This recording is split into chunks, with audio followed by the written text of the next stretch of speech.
Good evening and happy Wednesday. It's stream night, it's carrier command night, with me, Selezen, or Dave Selezen, whatever I'm calling myself this week. How have you been? Hope you've had a great week. Scolio the most, howdy, how you doing? Welcome to the stream, newbie. It's unusual for me to have somebody watching this early on in the stream, so I'm kind of at a loss to what to say. Normally what I say at this point is, for those of you who are watching on YouTube, thank you very much. Please watch the entire video if you can. It's part of an ongoing series, a playthrough of Carrier Command Gaea mission, which is a kind of modern day remake of one of the older games that you may remember from the dim and distant past called Carrier Command. Scully the most, howdy, thank you very much for joining us this evening. I have a funny feeling you may be asking some questions. If that is so, then that would be most welcome and will probably distract me from playing the actual game. Probably not a good thing in terms of the game, but a good thing in terms of conversation. As you can see, the only person on at the moment. Oh dear. Could do just going to my bed. Normally this stream is quite kind of quiet anyway, but I mean, I do this for the chat, I do this for the conversation, I do this for the interaction, because I don't have any actual real friends in my area. I laugh, but you know, I'm actually serious. No, anyway. But yes, for those of you watching the video, those of you who are watching on Twitch, those of you who may watch later on, Screwlo is the devious mind behind a plan in the Elite Dangerous game to take control of some systems in the game, one of which is Morton Mar, which is the system that was bought and paid for by Kickstarter patrons on the Kickstarter project for the Elite Encounters RPG, and is considered to be the home system for the RPG, and a good recommended start point for the game if you want to give it a go. Oh god, what have I just done? The screen seems to quite enjoy resizing itself tonight for some reason. And as well as trying to do that with Morton Mar, the good man Scolio is attempting to get the Teenisla Historical Society a foothold in Teenisla itself, so it actually kind of lives up to its name. And I've been talking to him the last couple of days, giving him some information about where the THS came from, how it was invented, what it actually is, what it is in real life, and what it is in the game as well. And hopefully that'll feed into what he's going to do in game. Sadly, we've discovered there's not really that much we can do in game with trying to get it into a more lore friendly place. But it is what it is, and it's not going to stop us from doing that thing and that stuff in game, which is going to be quite fun to do. So hey, it's all gameplay, it's all role playing, it's all lore, it's all good stuff to do, and I'm well in favour of anyone doing that kind of stuff, especially with my little corner of the galaxy. It does raise a couple of questions to me about Frontier's approach to things like custom built systems, and the way that the background simulation and player groups and controlling of systems works, which I've always had a problem with. If you remember all the way back when Powerplay first came out and the whole concept of controlling systems, you may find a few videos on the subject in my YouTube history, which is where I archive all of my ramblings and complaining, which I do quite a lot. So yeah, with all that in mind, shall we start playing this damn game? I think that would be a plan. Continue. Daddy Hoggy, evening sir, how are you? Glad to see you.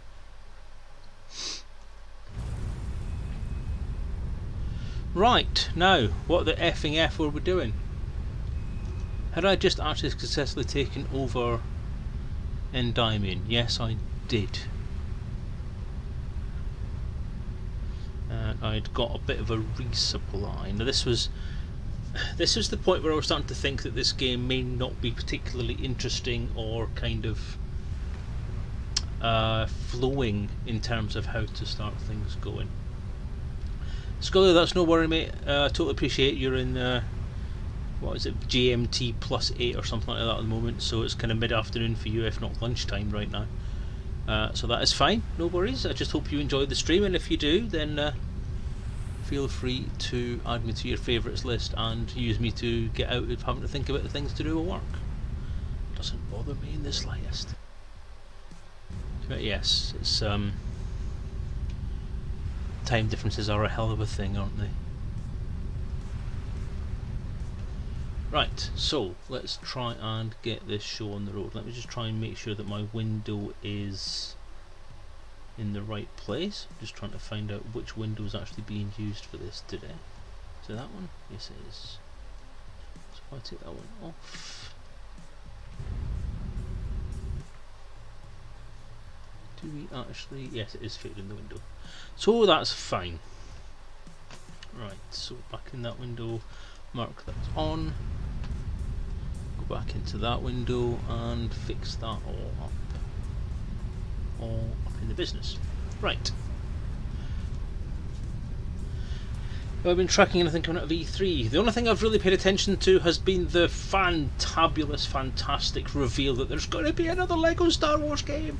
All 9 films in one game, and they're going to go back to the way they used to do it. So no talking, no scripted stuff, no verbal stuff from the films. It's all just going to be LEGO stuff. Yay! Yay! All 9 games in one. That's me clapping like a girl. It's yes, I am very, very, very, very, very happy with that news. I was thinking that was kind of what they were going to do when they stopped bringing out updates for Force Awakens, and then when The Last Jedi didn't get a game. I had a feeling they were going to wait until after all 9 were out before they did something, but this is above and beyond even my wildest expectations, that they're actually going to use the original format. So just rely on the visual humour, because that was always the best part of the LEGO Star Wars games.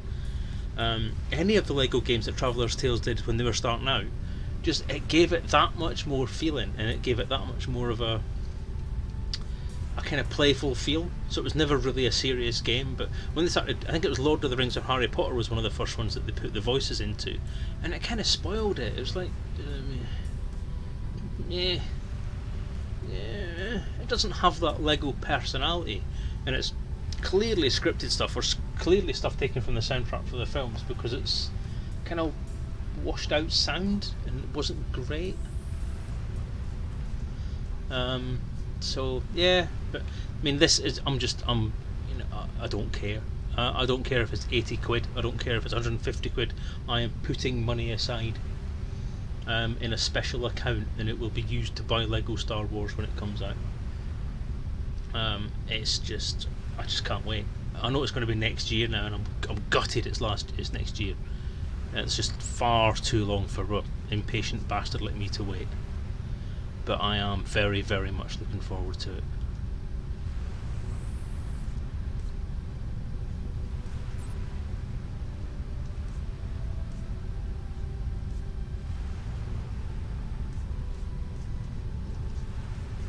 Hammerhead launch platform.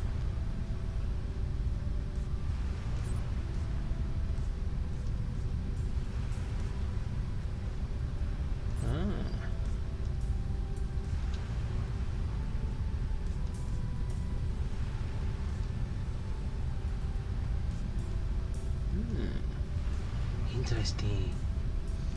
Cyberpunk 2077. Oh, is that the computer game? Oh yes, I heard this was going to be quite good. Is this the one? Am I hearing right that Keanu Reeves is actually in the game? Yeah, there you go. Just answered just as I said that.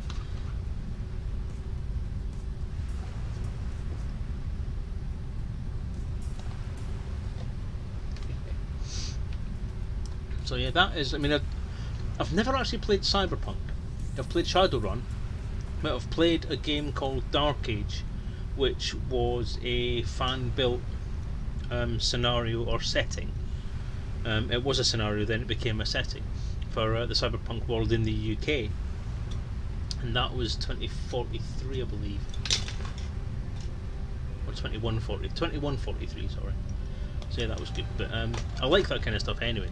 Obviously, for Cyberpunk Sorry, Shadowrun was my kind of big thing back in the day. So I think I'm finished here, aren't I? So I'm just gonna head off. Aurora here. Captain, I hear you. What's up? Look, I'll cut straight to the chase. The enemy carrier is close to completion, and we need to stop that from happening. What's the status of the Hammerhead system? We're all not so good. We're still trying to locate both parts. That's not good news, Mary. If we don't get the island to focus soon, then the enemy will unleash that beast of a carrier, and it will make our lives all the more unpleasant. Get those parts, and fast! That aside, I successfully retrieved some documents from the global network. Some concern that distinguished officer I mentioned earlier. From what I've seen so far, it appears he led a special repression group back on Earth. This group was infamous for many atrocities during the war. I fear that this distinguished officer is who we're up against here in the Dead Zone. I'll try and extract more data and keep you informed. Be careful out there. Aurora out. Rings a bell, but I can't quite recall. We'll find out when we catch him. Anyway, thanks for the update, Aurora. Sounds like one hell of a bastard. Take care of yourself. Out.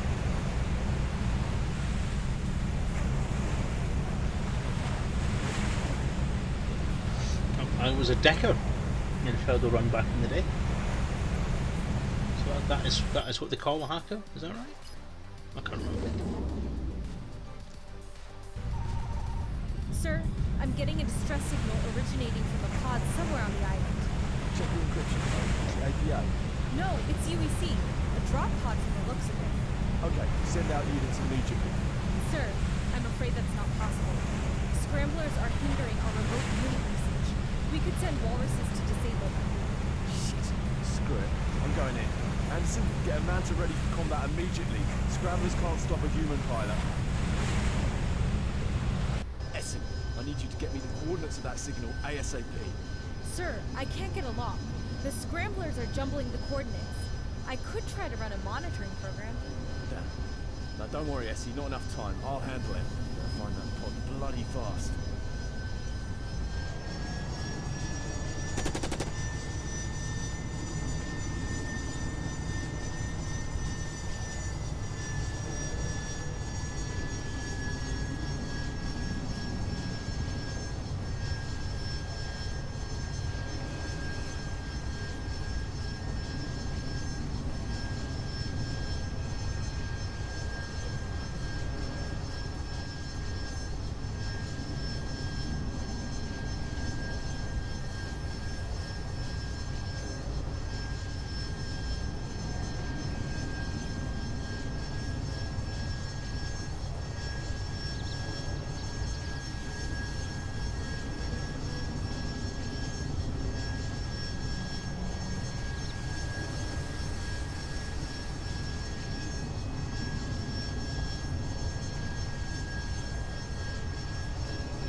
Shit, there's Oh, I found APA it at least.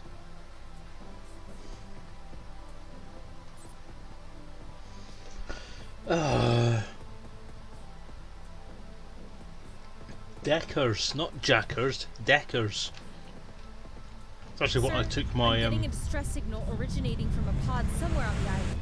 Check the encryption code. Is it APA? No, it's UEC. A drop pod from the looks of it.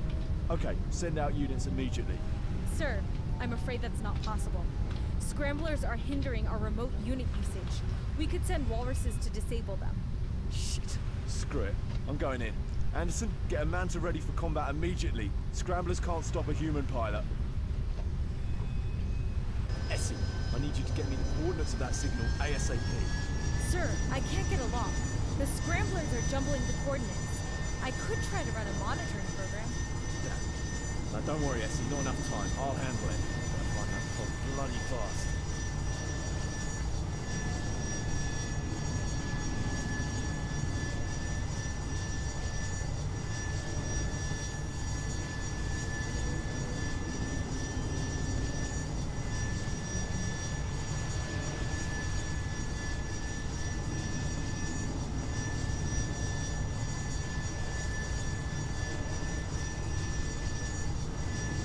Hey, there's the pod. Shit, there's APA swarming in. Better give them a hand.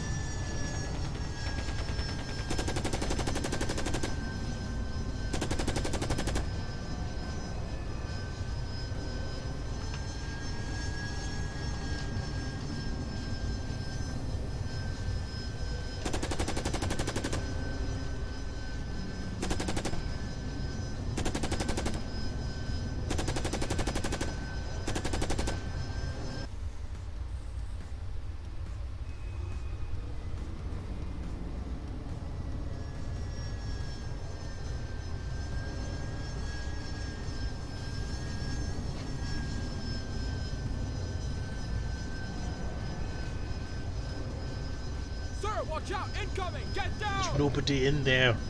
Huh? What? Where? Oh shit.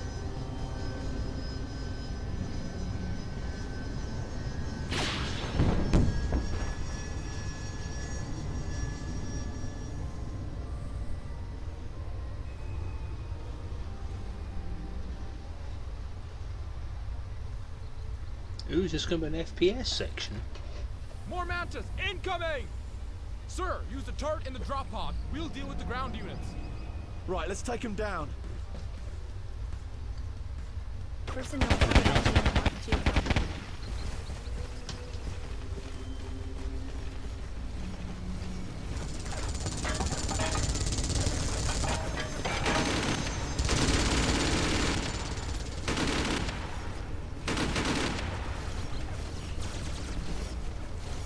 The turret I can't actually rotate enough.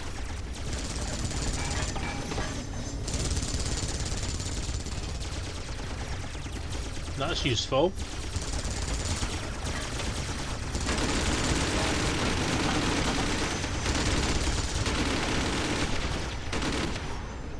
God, I've got such a stupid arc of fire.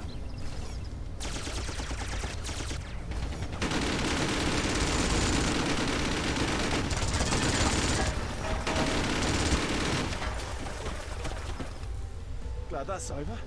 How'd you wind up here anyway? We were sent here to take the island with Captain Aurora, but we lost her after the crash. We awoke sometime later and she was gone. They must have taken her and thought we were dead. Don't worry. Aurora is safe.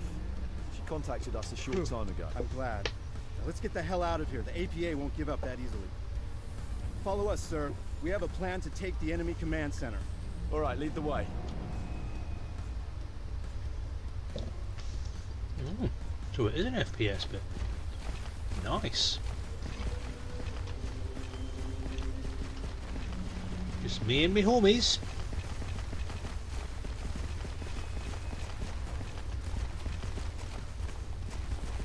It's a bit different. Just when I was saying it was going to be a bit boring last week after the repetitive nature of the missions, we get some first person action.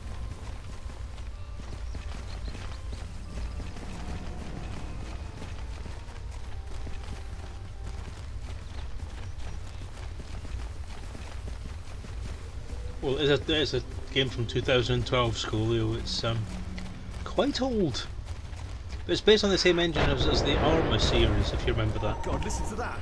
They're blasting the place with artillery. Yeah, they don't give up. As soon as they detected our movement, they came back, full force. Just tell me about this plan. Okay, sir, here's the signal. The enemy CC has a shield, which is being generated by an underground shield generator.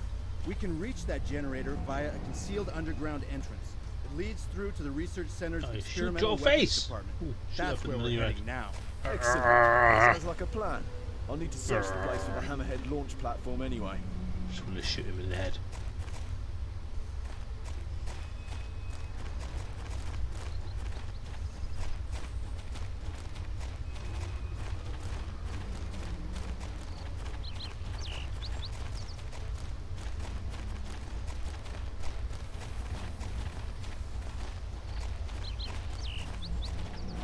Enemy soldiers, 12 o'clock!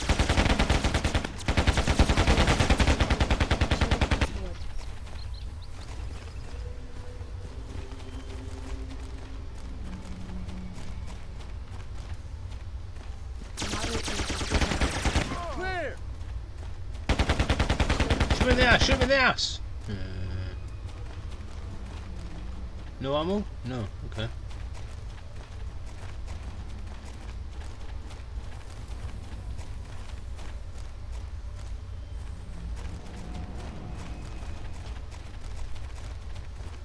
Oh.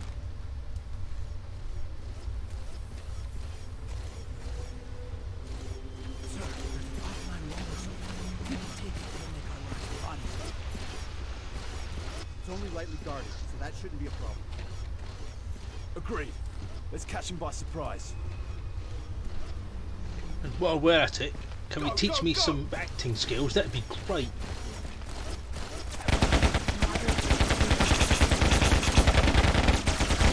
No more hostile! I've talked about railroaded. Nice.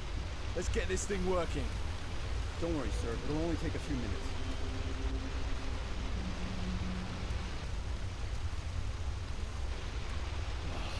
Done yet? Just about, sir. There was a problem with the engine as well. It should be ready to go now. If you man the gun, sir, we'll drive you right to the research center. Sounds good to me. Let's get this thing rolling.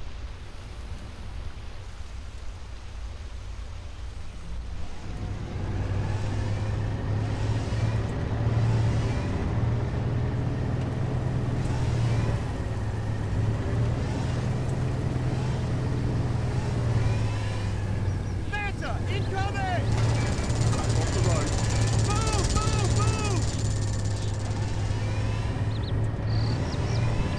Where?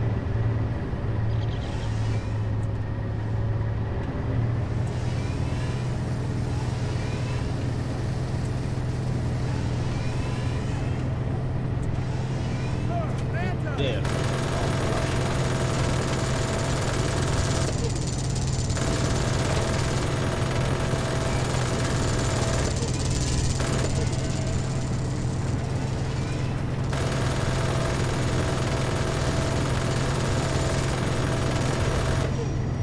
Almost there. It's just the next lap.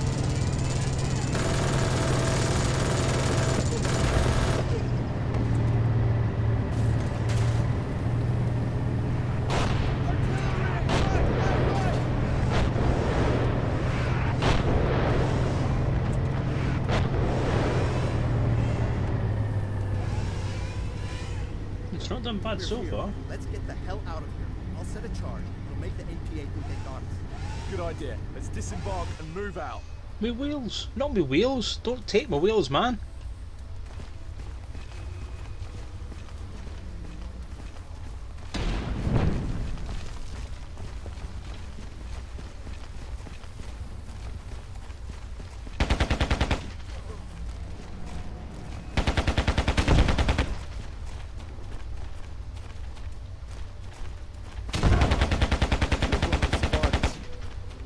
Oh god. Why not just make it a fucking cutscene? So how far back's it going to shove me now?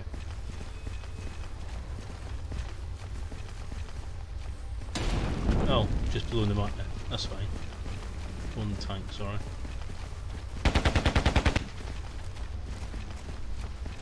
Moderate impact detected. Shield restored. Get out of the way.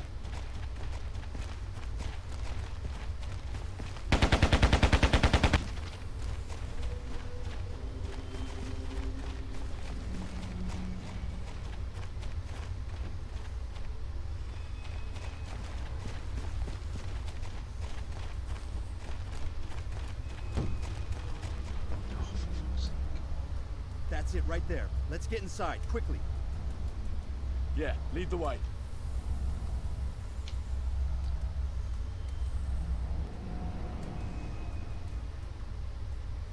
Okay. The research center should be up ahead.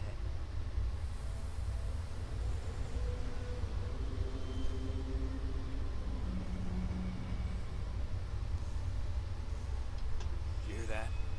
Something behind us. Shh. Try to keep a low profile. I swear there's something there.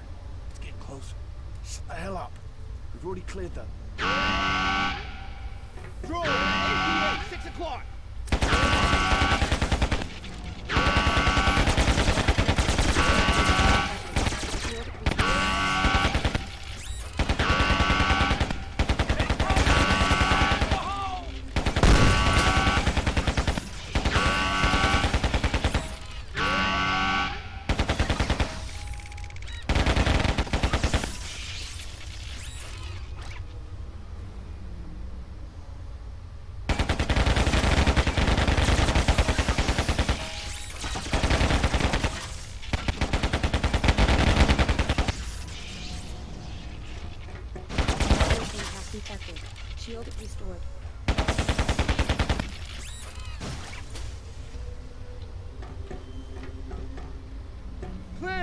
Sir, move on, we'll cover you. Take out that generator and we'll deal with the command center. All right, I'll get that shield down. Good luck. Go, go, go! Ah!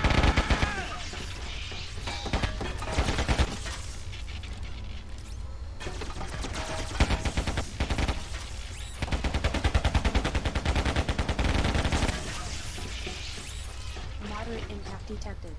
Shield.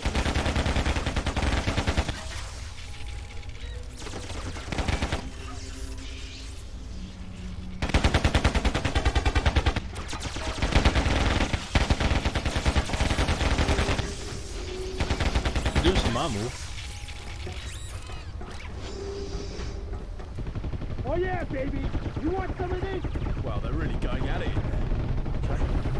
Time to take out that generator. Come say hello!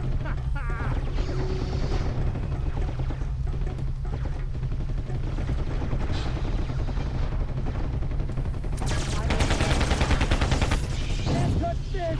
Shield restored.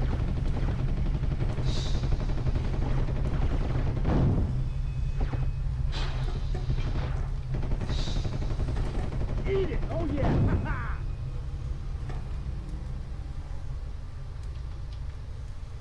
Clear! Ammo, anyone?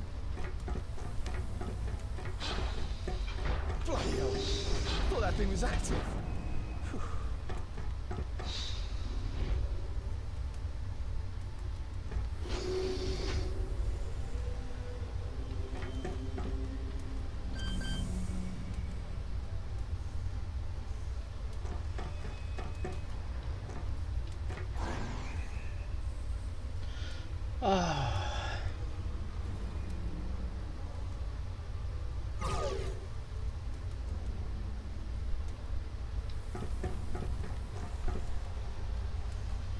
So that's opened another shield.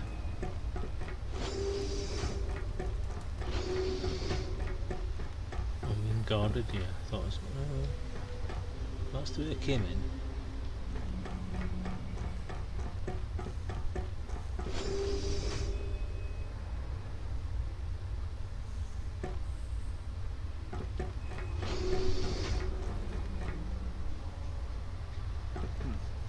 Doesn't look like I'll just be able to switch it off. Maybe that turret down the hall could be useful. Why can't I get up the stairs?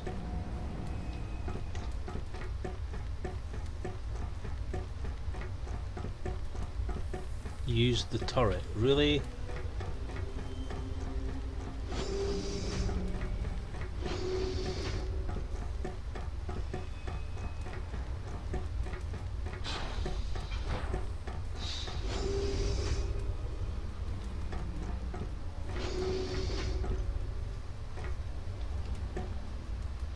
Okay, let's try this.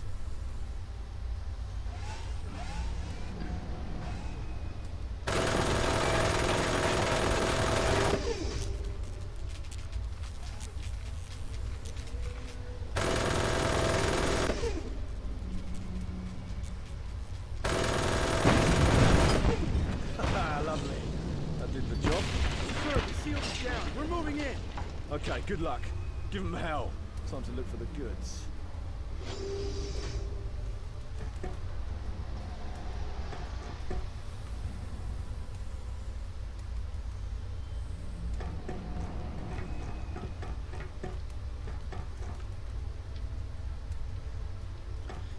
Fido Night. That essentially compounding dogs.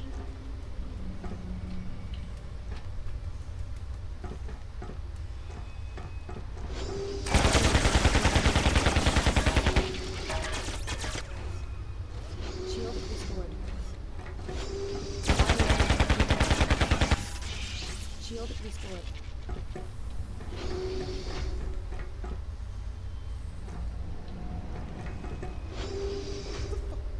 Looks like coolant leak. Better get this over with.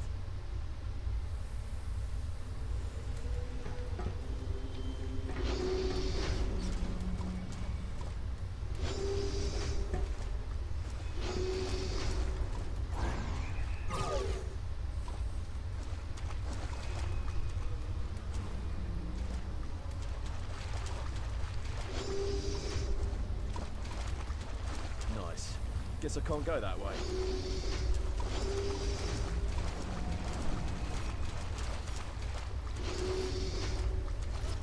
No, it doesn't look good. Headshot!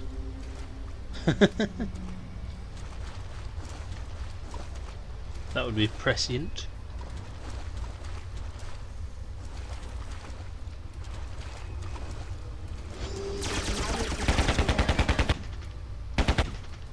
Shield restored.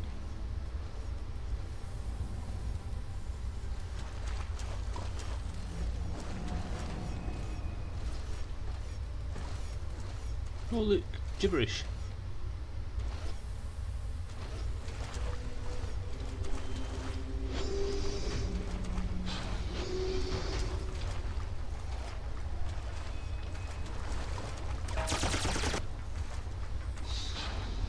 I thought I heard something. Where the hell's it coming from?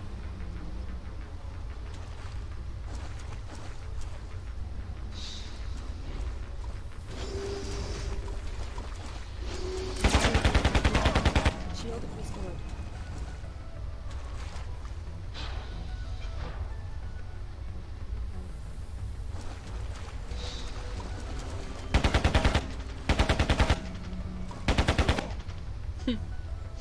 AI is not the best.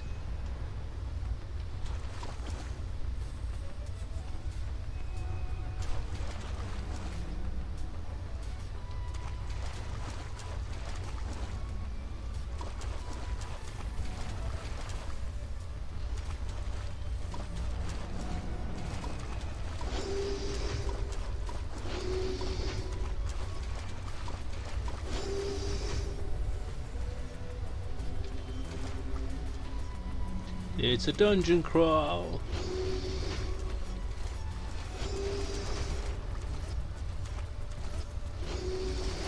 Fire, mother! It's fire! What am I going to do? Oh crap!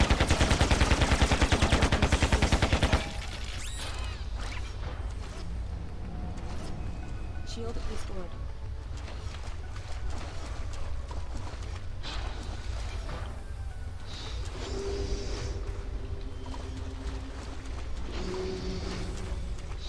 Oh no, it's a dead end. What am I going to do now? Oh bloody hell.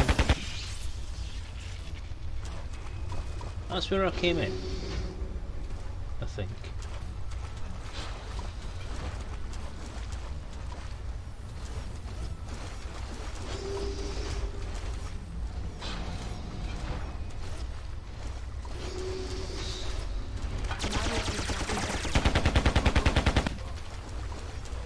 Shield restored. Nice. Better keep my distance.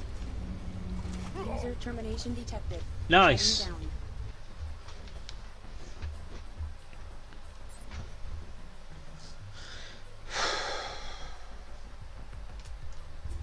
So it looks dangerous, yeah, but it kills you in one shot. Nice.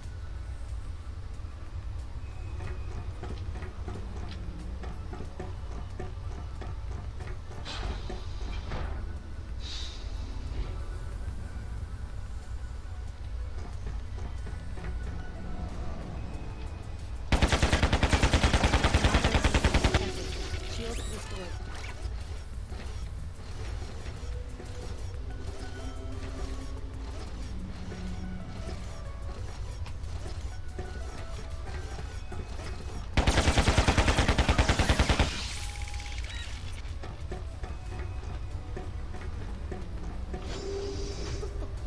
Looks like coolant leak. Better get this over with.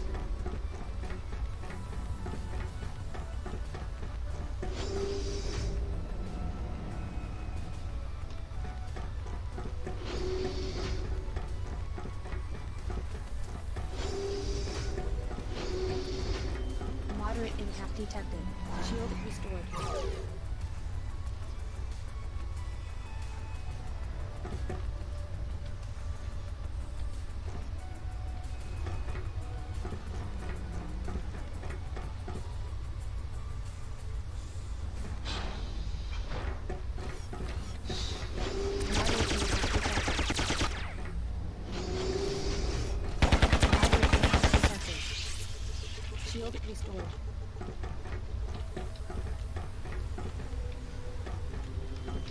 So on a dungeon crawl, you want me to talk about history? Are you trying to get me killed, man?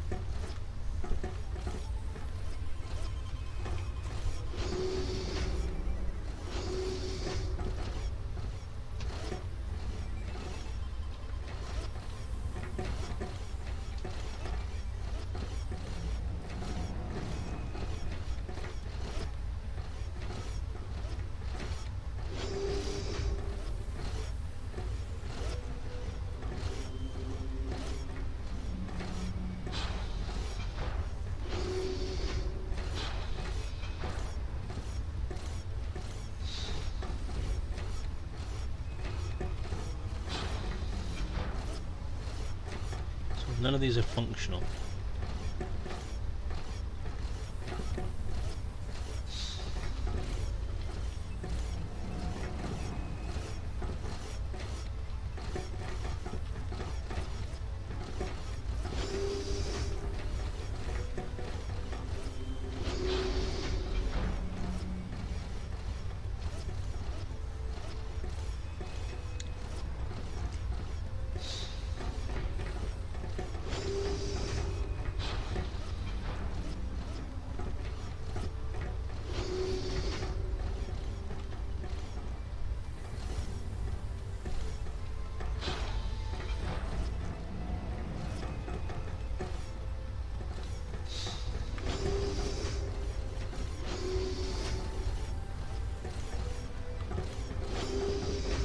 Oh, that's the door I came in.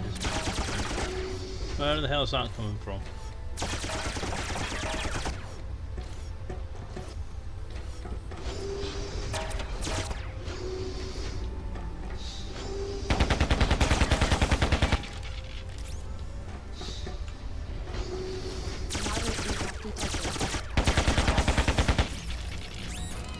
Shield restored.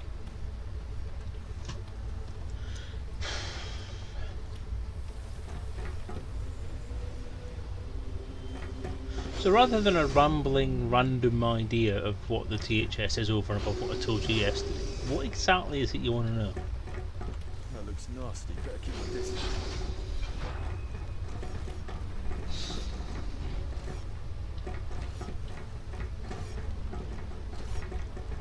What sort of information would be useful to you?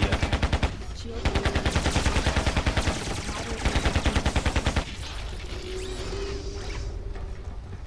Shield restored.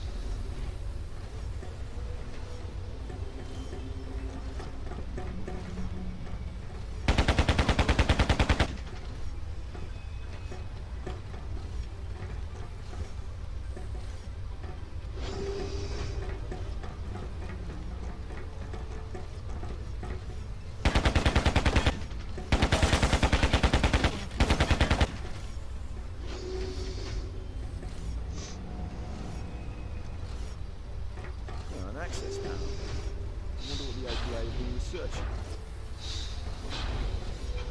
Found something useful. Right. They own the Teenage Orbital Graveyard. Yes. They negotiated the purchase of the Teenage Orbital Graveyard from the Teenageland government. Sometime after the fall of Galcorp in 3175.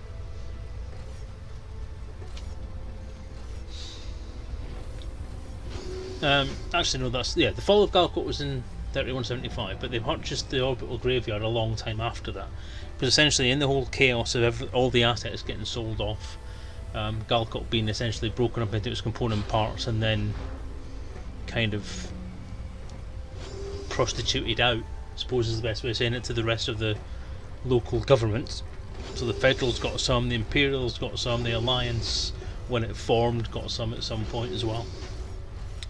The orbital graveyard was kind of basically really forgotten about more than anything else, and it just basically lay in space. It became an unmaintained, unrecognised old asset, and then when THS was formed, which was in 3290 something, 3280 something, I'm not entirely sure. Sometime between 3175 and 3200, put it that way. I remember I wrote a lot of this stuff down like 5 years ago. The THS bought it because it was, how can I put this? Well, so there are secret reasons and there are public reasons. I'm trying to work out if the secret reasons are, I mean, the secret reasons are reasons that I want to keep kind of try and keep to myself, because they're not really useful in game, because Frontier's never gonna let me use this in an official canon product, even through people like Drew, because they just don't seem to want to recognise that Galcop and the Graveyard and the Old Worlds Alliance and all the kind of political stuff and the way it was portrayed in the original Elite, or the original Elite fiction, is ever going to be acknowledged as being part of history. There's a revisionist history in place. The public reason is that the Teenage Historical Society is very keen on the upkeep and maintenance of older and culturally important artefacts, locations, and knowledge. Teenage Orbital Graveyard is a particularly remarkable achievement in the fact that no other orbital graveyard has achieved the recognition or the reputation of the TOGY, due to the fact that so many famous and influential people were buried there. These opinions and claims were substantiated in 3303, when the location became famous again, as part of the whole Salome incident, at which it is believed the orbital graveyard played a pivotal role. Now, the graveyard as it stands at the moment is not anywhere near as complex and sizable as it was pre-3300, or even pre-3200, because many of the significant artifacts and many of the significant relics that were left there have been put into storage at the Historical Society's administrative headquarters in the Morton Mart system. In addition, certain artifacts and items of interest are in the personal possession of the director of THS, Mr. Wells. I think it's Wells, I can't remember his first name at the moment, who has on occasion been known to reveal certain pieces of information and make claims regarding the content of the graveyard and significant pieces of information related to it. Okay, let's see what we've got. No, the Hammerhead launch platform isn't here. There's something. Blueprints? These will definitely come in handy. Sir, the command center is ours. Good job. Meet you at the carrier. Sending coordinates. Got it. See you on board. Sir, the scramblers appear to be offline. Are you safe? Good to hear, Anderson. I'm in the research center. Okay, well you can use a manta in there to get out. Shouldn't be too far, and it's nicely equipped too. Oh, I like that. Send me the coordinates. So if Bacchus has been completed, why do I still have hostiles?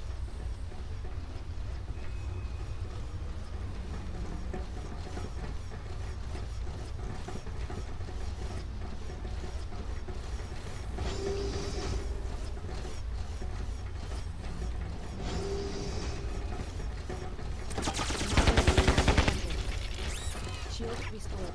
Or are they literally just APAs? Shield Oh, they're APA troops, not island troops.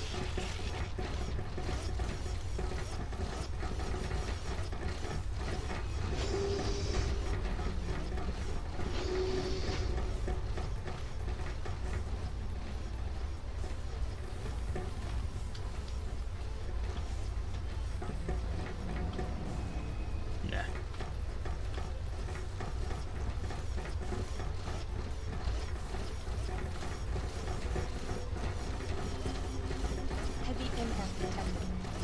Shield restored.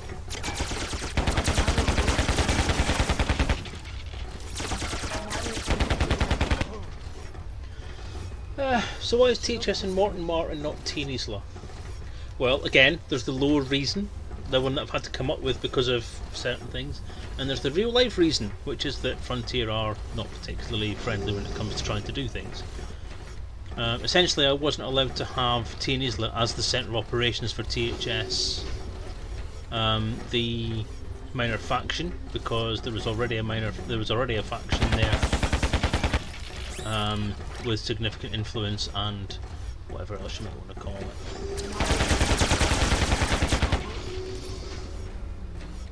Wow. Shield restored. Shield restored.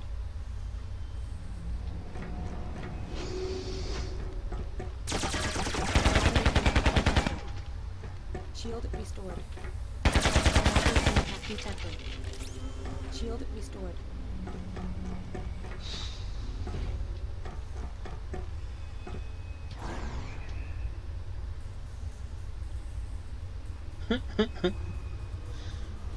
What, in lore or in real life?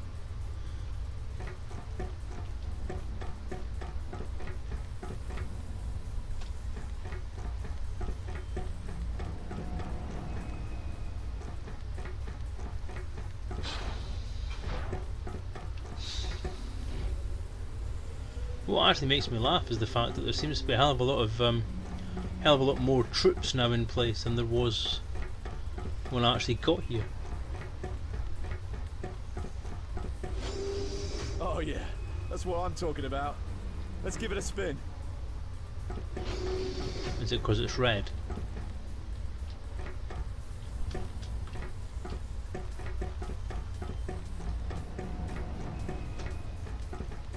So you're actually going to mark up a specific staircase that I can't get up before I can get to the Manta. Wow!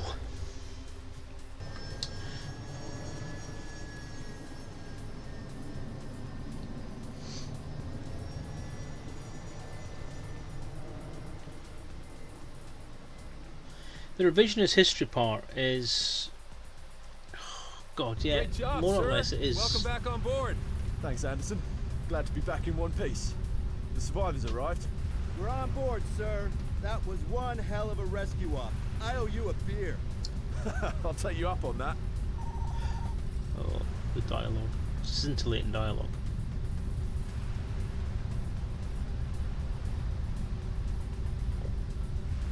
Activate turbo with shift. Wow. Good news, sir. From now on, newly created walruses will be equipped with turbo modules. These upgrades will give the units a speed boost for a short period of time. Essie, I searched the research center. Found no trace of the hammerhead system. Any ideas? Yes, sir. I'm guessing that if it's not here, then it will be elsewhere. I suggest searching the facilities on another island. Damn, I was hoping I just missed it. Okay, let's check elsewhere.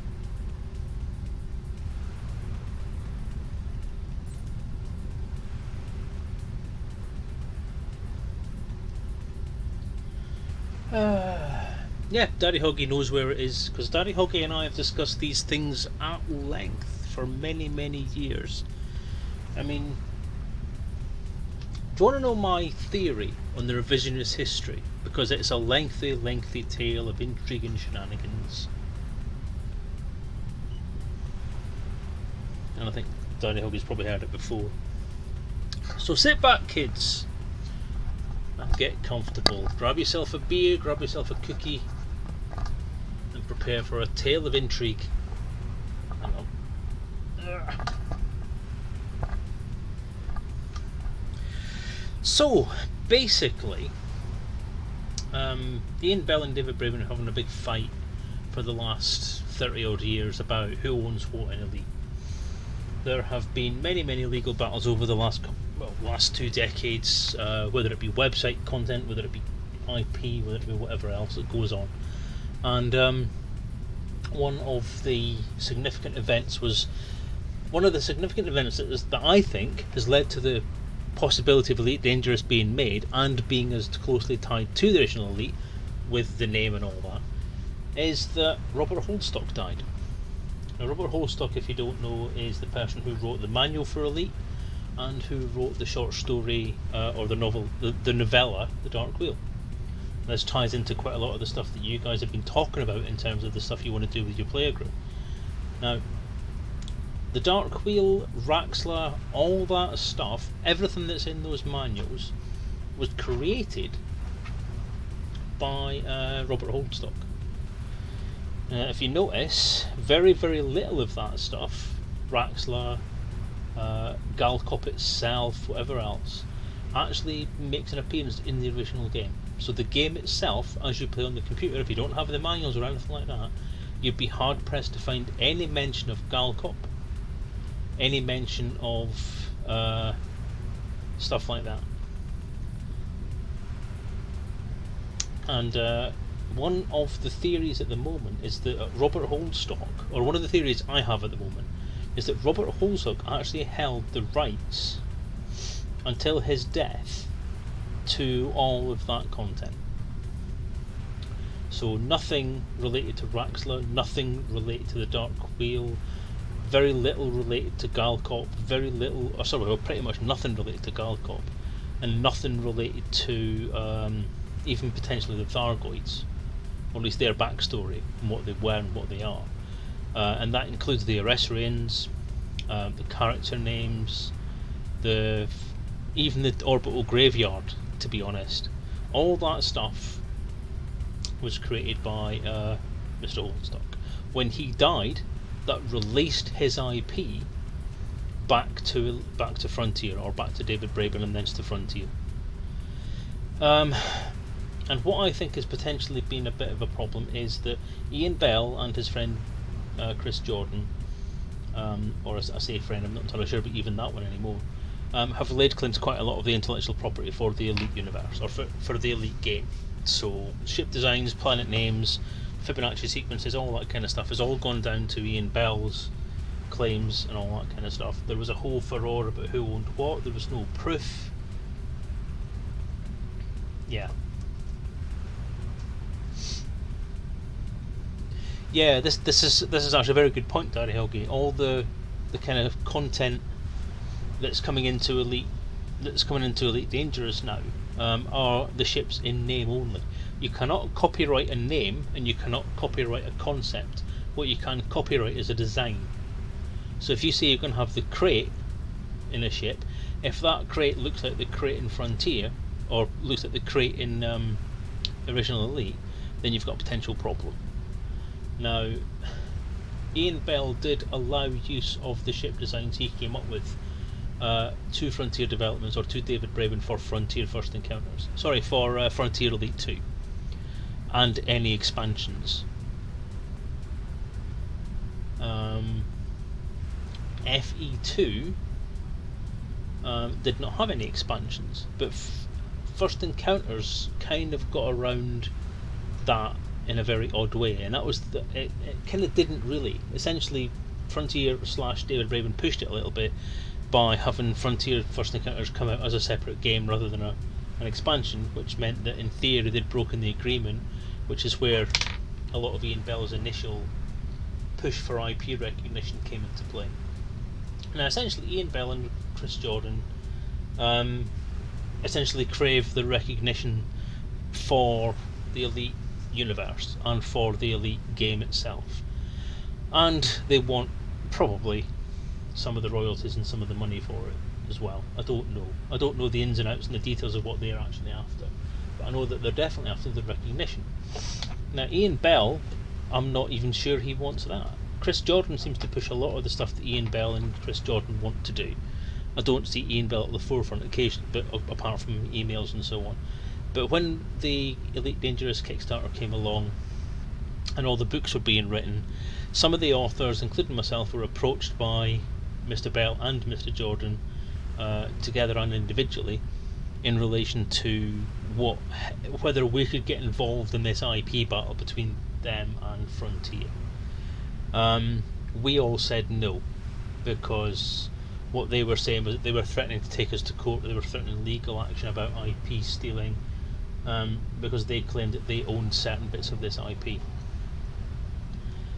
We said, as far as we're concerned as authors, we bought a license from Frontier, and our contract clearly states that if any third-party IP disputes are going to be done, you do it through Frontier. It's fuck all to do with us. It's not our issue. And for some reason, they refused to do that.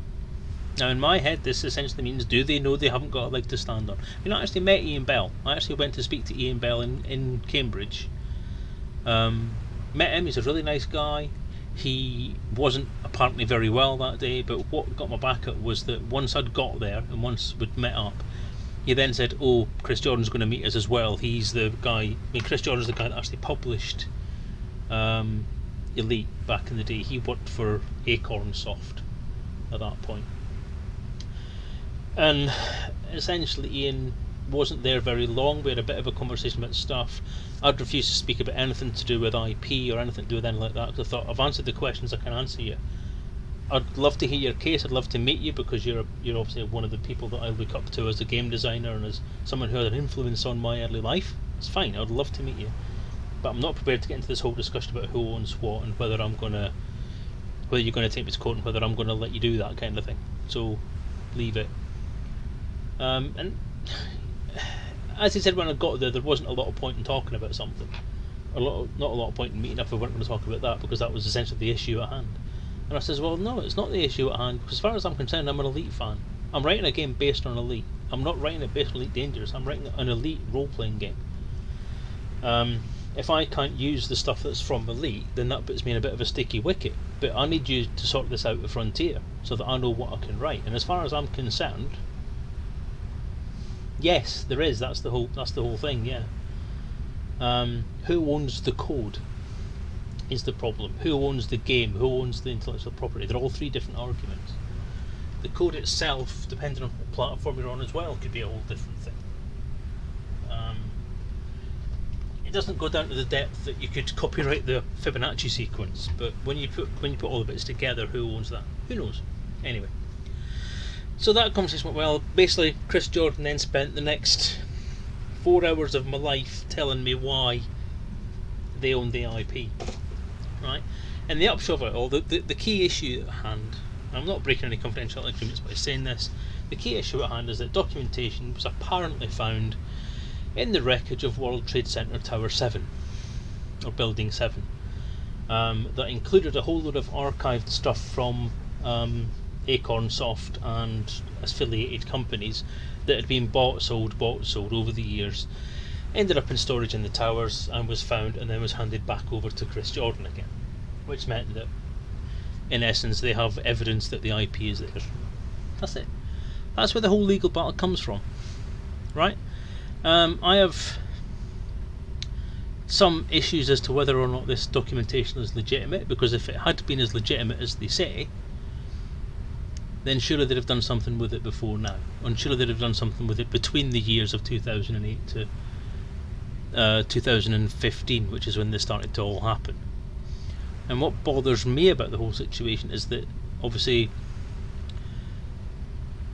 some takedowns of Kickstarters have been done, some threats have been made about taking people to court for IP and all that kind of stuff, and then nothing has come of it. They've obviously made the threat and then backed off. That to me says we don't know if we've got enough, or that they've then gone to a lawyer who's then said, ha ha ha ha, yeah, get out my office. I don't know, and that's the thing, I don't know any more than that. But you look at some of the things that Frontier have done with Elite Dangerous, and how fast they have backpedaled since the early days away from any inclusion of content relinked back to the original Elite. They have deliberately stayed completely away from any Galcop related information. They are giving lip service to Raxla and its existence. They say yes, it's in the game somewhere, but clearly it's not, because if it was, they'd have highlighted it as something that could be done or could be there. So either that, or they have an idea in a bit of paper in someone's drawer somewhere that Raxla is at these coordinates, but it's not actually in the game. I don't think it is. The Dark Wheel has been given into the game as a player faction, or a minor faction more than anything else. It's not an official organisation. It's not recognised, it's not mentioned in-game in terms of anything else. Drew's used it in his books, Drew's used it in certain different things, but it's never been officially recognised, and every time it's been mentioned or done something, it's been through something else. Now, some of these beacons that have come into the game over the last few updates are now starting to contain things like, this is what Galcop was, this is what the Dark Wheel is or was, this is where the original game content come from. So there is more stuff getting put in, but it's starting to contradict a lot of the stuff that was put down in the lore documentation. The interesting part is when myself, Alan, Mr. Braven, Mr. Brooks and everybody started putting all these background documentation things together, we did link into a lot of the old content as well. We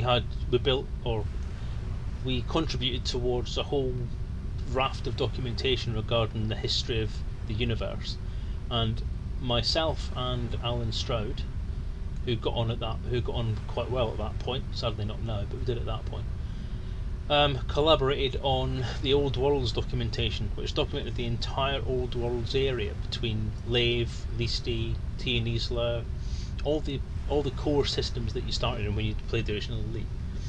And I put together a document outlining Galcop and the organisation itself. The THS was included at that stage as a named organisation in our list of businesses, organisations and corporations that were active in Elite, through from Elite all the way through to Elite Dangerous. And Tino's the Historical Society was added into there as an entity, so it does exist in their documentation as an official organisation. What it is now is a minor faction. I requested it to be added as a minor faction, and the reason it's in the reason it's in Morton Mar in lore terms is because there were far too many things kicking off in Tia Nisla, and essentially the Tia Nisla Historical Society decentralised itself and now is primarily based in the Morton Mar system. All the Old World stuff was in your Kickstarter, which FDev signed off on.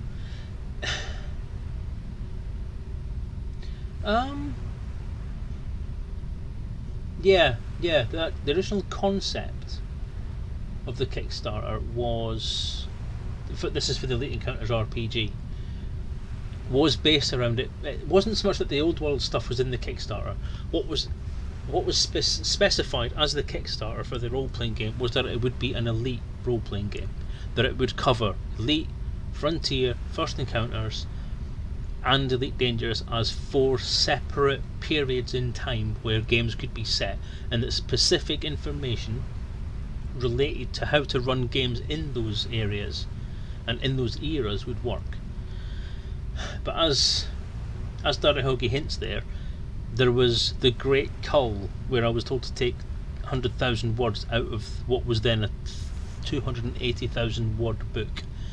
Sorry, more than that, 300 and odd thousand I think it was. No, 280,000, that's right, because it ended up being 250 and that was it. 250,000 was the maximum they were allowed to put in there, and I had 380. 340 odd of which was in the book and finalised, and another couple of thousand were there to get added in as additional supplementary documents, which were sent in separate files. So yeah, but as part of that, and as part of the whole conversation around that, when I asked for more information about what they want me to take out, and I submitted the second draft, having taken out the 100,000 words, they then said, no, you're not allowed to have this, you're not allowed to have this. And up to that point, Elite Encounters had been marketed, and every single piece of literature, posters, banners for sales, cards, leaflets, everything that had been produced and seen by Frontier at their launch event, no less, for Elite Dangerous, where I had a stall which was tucked in the back corner of an aircraft hangar, for fuck's sake, had Elite Encounters, the Elite Universe role-playing game. That was its full name, and that had been signed off on. But they told me when I submitted the final draft and the cover design that because they would not approve the cover design because it contained the phrase Elite Universe. They wanted it to be called the Elite Dangerous role-playing game. Now that would have been confusing, because at that point EDRPG was actually a thing. So the Elite Dangerous role-playing game was a thing, and Elite Encounters was a thing, but they wanted me to call Elite Encounters the Elite Dangerous role-playing game. That would just have confused everybody. I mean, it confuses people now that there's two separate role-playing games that came out around about the same time on the same game. But then that's just Frontier not having a clue about marketing for you. And obviously evidence of what happens when somebody stabs you in the fucking back. But anyway, that's a whole different conversation. So I hope that answers the question. The other sidebar to that is that, as I said initially, Robert Holdstock owned, I think, quite a lot of the IP in relation to Elite's universe. There is some evidence that he may have come up with the whole concept of Raxxla before he got involved with doing the Elite manuals.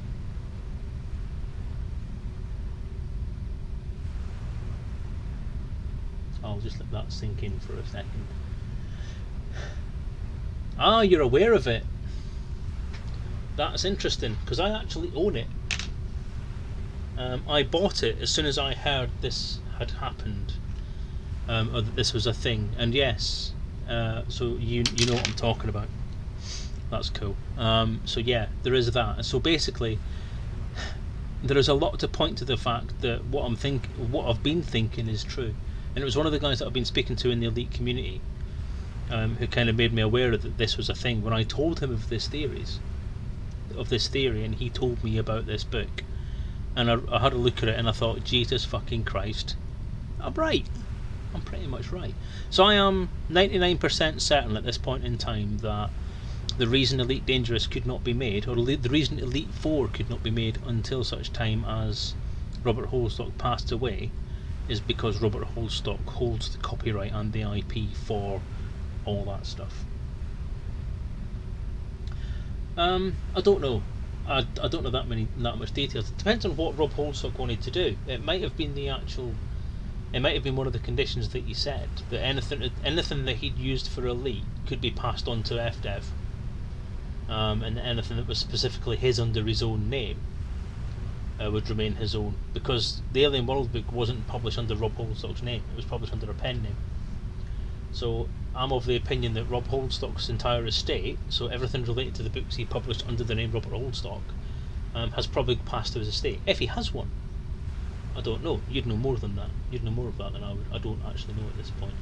But the stuff that he's published under a separate name, or that he's published as part of a tie-in for another product, given how licensing seems to work, if it's a tie-in for a product, then the contractual property for it would pass to the people who he wrote it for. The question would be then, who did it actually devolve down to? Did it devolve down to David Braben himself? Or did it devolve to the creators of Elite? And that could be where a lot of these contracts come in, and a lot of these bits of information that Mr. Jordan thinks he has. That could be the specification of how the dissolution of the copyright hold would go. So there's a lot, as I say, there's a lot of questions, and I think there's a lot of stuff that we may never know, but a lot of that does, I think, tie into what's happening with all these various different battles that are going on, and the changes that are coming into the game, and the fact that the lore is changing. I don't know. You're an author, Daddy Hoggy. If you have published books, if you have published a published canon, would you pass the copyright, or would you will all the copyright stuff to your family? See, I don't know. I mean, if I had intellectual property for something that was extremely popular, then fine. But it depends really on the contracts and stuff that were drawn up when it was first made. It all depends on how he got involved doing the novella, and what his conditions were for doing that novella. He also he might have said, well, okay, pay me X amount, pay me fuckloads of money, but I don't want the contract afterwards. Copyright law gives you 70 years post-death. Ah, but he's not American though, is he? Isn't Rob Holdstock British? I mean, definitely Acornsoft are British, or were British, or they're Telecomsoft, I think it was they were called at that point in time, before they got bought into Acornsoft. I don't know, but as I say, it all depends on the negotiations that happened back in the time. So, so in terms of how the THS ties into that, the THS was really created by me to be a primarily commercial organisation in the Elite universe. Something that has ties back to the original Elite, but didn't specifically exist at that point. There you go. So,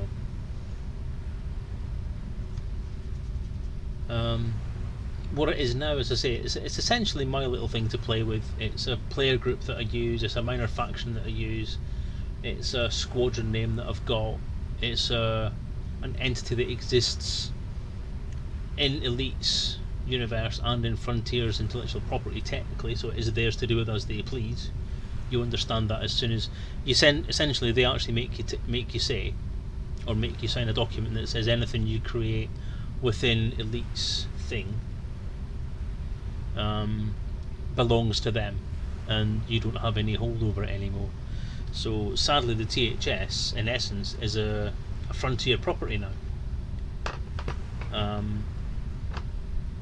There's a bit of a question mark over stuff that's created through the Kickstarter stuff though. So I mean, the Morton Mart system was paid for by me, or it was paid for by Kickstarter pledges, but that came through me. So I feel that it belongs to the community, and so I feel that it belongs to the people that actually paid for the Kickstarter for me. But I represent them in terms of the game. So my theory on it is that I feel, see, there's the whole thing about entitlement that I don't like talking about, but I do actually in a sense feel entitled to have a say over what happens in the Morton Mart system, which is why to an extent I had to hold my tongue last night, Scolio, when you told me about this federal group's deal with you to release for a favour my system, basically. So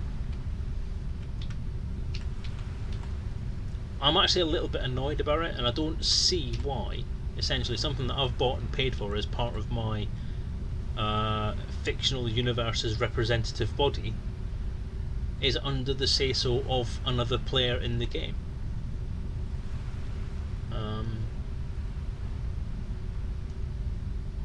So yeah, I'm not sure where to go with that one. On the other side, obviously it's a game. Things change in the game. When Power Play was invented, it kind of changed the goalpost for everything to do with how systems and so on are owned.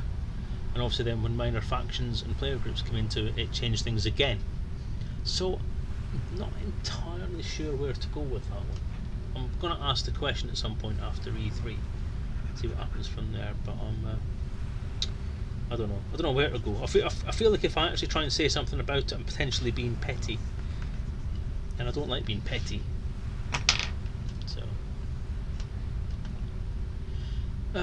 what was the question you just asked? Back to in-game stuff. Said there may be more to Morton Mart. Yeah, I did. You're right. There might be. At this point in time in public, I'm not wanting to go much into the personal, private, secret reasons why there could be, because there may be a time when I can take that a little bit further.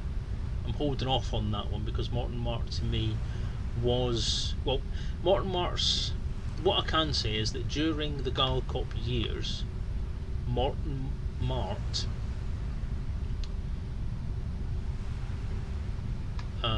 was a strategic point where members of the Alliance, members of the Federation, the Empire and Galcop all had access to and could use for various purposes. Not necessarily out in the open, but undercover. And it's not related to something like the Tri-Alliance or INRA or something like that. Essentially, if you take it in Cold War terms, it was a place where all of the different spies from the different organisations could get together and have clandestine meetings. So it became a kind of hub for spy networks. It was the premise of Star Trek V. The premise of the Planet of Intergalactic Peace was it was an official meeting place. This was more like Hyde Park in the 70s, or St James's Park, whichever one. It was Hyde Park, I think it was. But there was a park in London where essentially all the spies could meet unofficially, get together, have a conversation, and do what they needed to do, and do all their sort of secret spy stuff.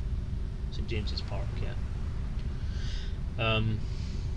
It was kind of like an open secret amongst the spy community, but that's essentially Morton Mark held the same kind of role. They did, yes. That's why I know the reference. We should keep our ears to the ground on Morton Mark. Well, to an extent, yeah. To an extent, I think Morton Mark. If I was allowed to have input into the game's lore itself, there would be a beacon in Morton Mark that would highlight it as being a place where quite a lot of important discoveries were made, but they were never publicised. The TNA, the Historical Society, does keep a record of comings and goings in Morton Mark throughout the last 300 years.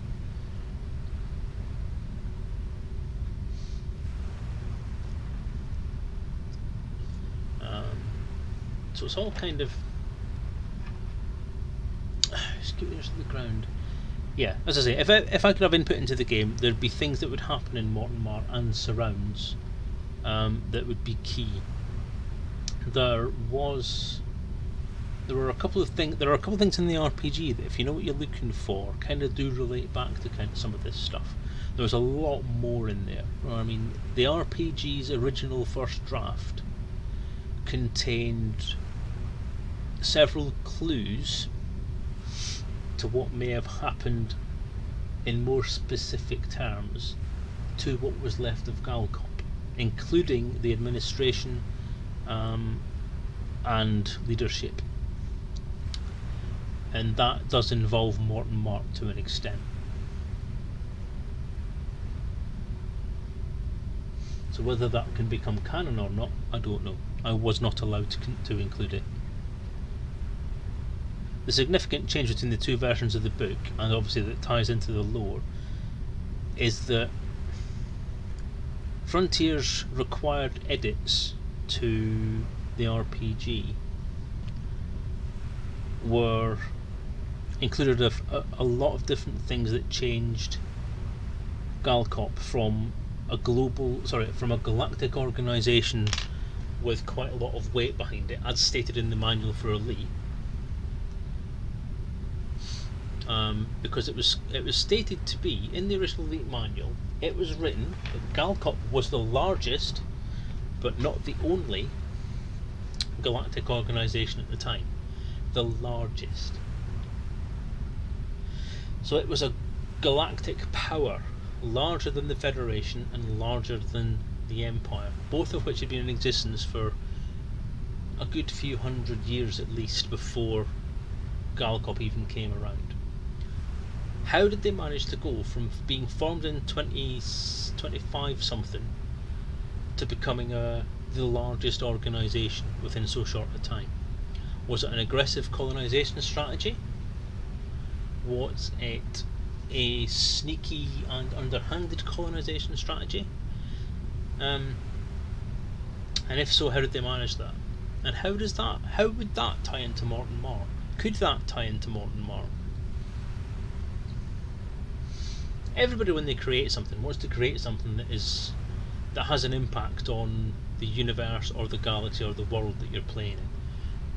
And although I tried to keep it to a minimum, because I'm very, very keen Elite fan, not Frontier or First Encounters fan, I wanted to make sure that what I loved about the original Elite could live on through the RPG. Morton Mark, THS, and all that kind of stuff.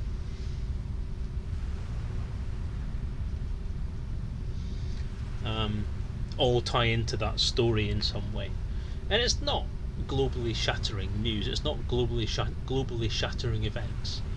It's just something that's there and that you can't really do anything about. But Frontier's opinion on it all was that it's all ancient history.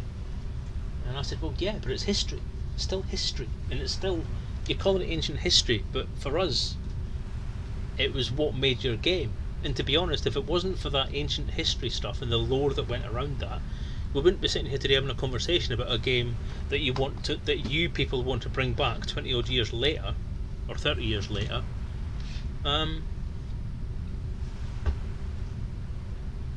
With our help. So you know what?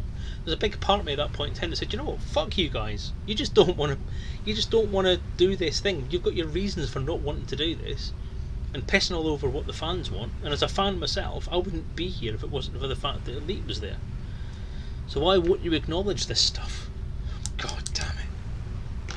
So it seems that because I've read, I don't know whether several people were happy that Galcop collapsed. Yeah, in terms of the lore, yes they were. Nobody liked Galcop. Galcop was a young upstart organisation that essentially came along and stole everybody's planets, and stole everybody's members, and stole everybody's materials and trade. When I was young, when I was in my teens and doing all the kind of lore background that I wrote up at that point in time, because I have spent honestly 20 years writing about this game. Galcop was the utopian society that you dreamed of in Star Trek. It was the dream come true. It was an organisation that you could band it all together and it would help everybody and it would do everything right, and it didn't do the underhanded dirty crap that organisations do, and it grew and expanded through respect and mutual cooperation. However, I can't actually reach Taxhaven. I need fuel. I've just realised I need to make some fuel. So what have I got in my supplies? Have I got any fuel pods? Yes I do.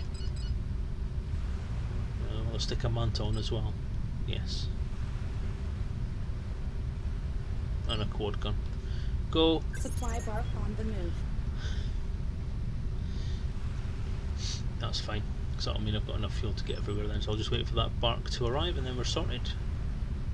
That gives us something to do while we're waiting, doesn't it? It's alright. Dude, I stream because I want to talk. I stream because I want to play games at the same time. If one gets in the way of the other, then that's fine. But you're getting me to talk about stuff that I fucking love talking about. Any author wants to talk about his work, and any fan wants to talk about the stuff they love. And you've hit kind of both nails, really. I mean, I appreciate very, very deeply the fact that you and your group want to do something with my little organisation. I'm pissed off at the treatment what Mark gets from Frontier, because they should be doing something more with the stuff that players have paid for and letting them have some say into it, but they just haven't got the infrastructure to manage that because they're not particularly competent in managing community stuff. But that is their fault, but ultimately it's not their fault at the minute. But yeah, so I mean, the fact that you want to do something along that, you want to bring some power back to the factions that I've created, then yeah, fantastic, I love you for it, thank you very much. It's great. I just wish that I could be more part of it and take part in it more, but this is the only time in the week I get to play games, and I need to finish this playthrough, otherwise I'd be sitting playing Elite Dangerous right now and helping you. But no, I do appreciate it, and I don't think Daddy Hug is aware of what we're talking about, so he's possibly sitting there going, what's going on? What's all this? Intrigue, underhanded actions? Good grief. But so in my youth, Galcop was a utopian society, and that kind of carried on through into my adult life as well. And I did kind of have a dark side to it as well. So the underhand part of it was that there was a lot of corruption, and that when Frontier and First Encounters came out, obviously with Galcop not being there, my head had to find a way of justifying the fact that had happened. If Lave and everything hadn't been there in those games as well, it wouldn't have mattered. It had been a separate set of games, just happened to have the same ships. But because they linked it together by including Lave, Teenageland, and all that kind of stuff, it needed me to make that mental adjustment. So what the key part of that, in terms of the future history of myself and this game, is that it spurred me to create a timeline where I listed and tried to correlate all the differences between Frontier and First Encounters, between Elite and Frontier, and find reasons for those things happening. Now, I wrote an entire Fall of Galcop storyline around what happened, and it did involve internal corruption and leadership changes and all that kind of stuff, which does tie into the lore that we're talking about in terms of the THS and Mortimer and Teen Isla and the orbital graveyard. It also had to write into it what happened to all the alien races. So we have multiple alien races in Elite and then none in Frontier. So it made me have a look at how things are, what differences there were between Galcop and Frontier, Galcop and the Federation, all that kind of stuff, and why they vanished. And it was persecution and corruption. So that same story dealt with how and why either the alien races left or were essentially reclassified. Okay, so that was the midpoint of my development of this stuff. And then once I got involved with Elite Dangerous development and found that Frontier were not particularly keen on the ideas that I'd had along those lines, but that Galcop had still been some kind of power in the galaxy at that point, then it had to become something a little different. So my first draft at putting it through to Elite, putting it through to Frontier developments as to what my take on Galcop's history was soundly rejected. So I rewrote it to make it a slightly more dystopic story, in that Galcop had basically been the golden boys of the 31st century. So in 3120 odds, they were the golden boys and they were the best at the best. And what basically was happening was that their propaganda machine had gone through the roof and had done everything, and had essentially told a pack of lies, and that the government of Galcop, or the coalition government that formed Galcop's Council of Senators, had lied and fabricated colonies, had become more corrupt over the years had gone by, and knowing they needed more power, more input and all that kind of stuff, implemented the thou shalt not visit planets policy to protect their secret, which was that over 90% of their colonies were literally just beacons, empty domes, smoke and shadows by that point in time. So where they're saying they've got 2,000 planets in their membership, really what they've got is 200 actual populated planets. The rest of it is just stations over dead worlds. And that quite a lot of the alien life they claim to have seen on them were essentially either non-existent, but the whole alien stuff was rejected wholeheartedly right away, because they know in certain terms said, oh well, we don't have aliens. But in my canon, my head canon, the alien life forms were classified as were basically the seeded worlds. So any planet in Elite that comes up as being human colonials, that's the populated worlds. Anything that comes up as slimy green frogs or girly teen poets or whatever else, they're all empty worlds, barren worlds.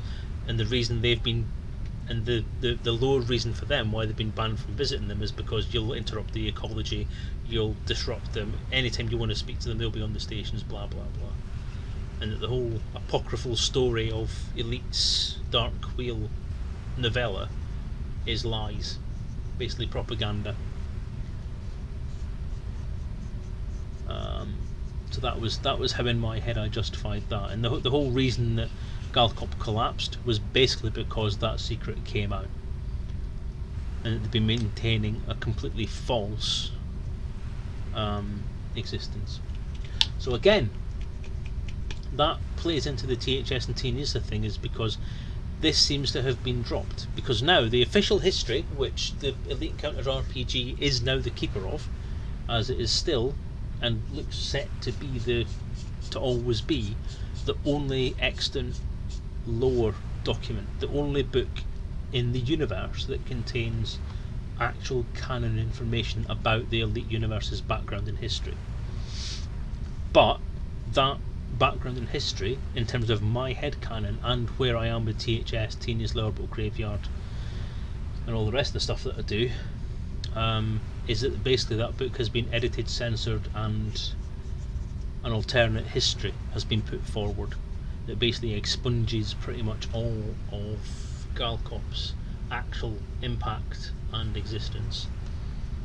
Because Elite Dangerous contains a few inconsistencies. There's a little too much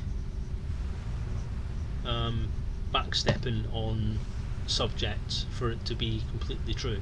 And I don't know whether it's deliberate, but I always get this feeling that some of the revisionist history stuff they have in there, like some of these beacons, are almost like they're trying too hard to put forward some of this story. So in my headcanon, that's propaganda, trying to bury Galcop, but it is starting to acknowledge the presence that Galcop was there and that the Dark Wheel existed and all that kind of stuff, because too much information has been found out for them to keep it totally quiet.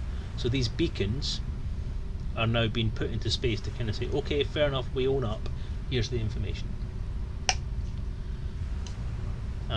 And one of the things that the THS has is concrete proof of some of this stuff, but they are keeping it to themselves for whatever reasons. And at that point, I shall leave that for you because you've said you have to run. Okay, well, I hope you've enjoyed this, but by all means, get in touch later on. Again, I may not be able to talk to you for too long, but pop me some messages and we can talk further. But thanks for watching me, dude. Thanks for listening. I hope you've enjoyed it. Hope it's been useful. Take care. Speak to you soon. Right, I now have enough fuel to get to Taxhaven. I have a new manta. I'm all stocked out with mantises and walruses, and I've got 25 minutes left before the stream's due to finish. Shall we try and take over Taxhaven? Because it also has the Hammerhead launch platform.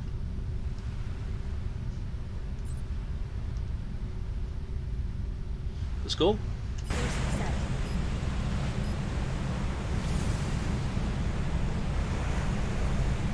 Now this in theory is the last island we should have to take before we can actually have a go at Fulcrum. But I am going to tell you something, after all that and after having a bottle of milk while I started the stream, I really need to do something personal. So give me a second, I shall return in a few minutes, or a couple of minutes if only 1 or 2 minutes, and we'll be back on. This is stopped for some reason, so I'll put it back on.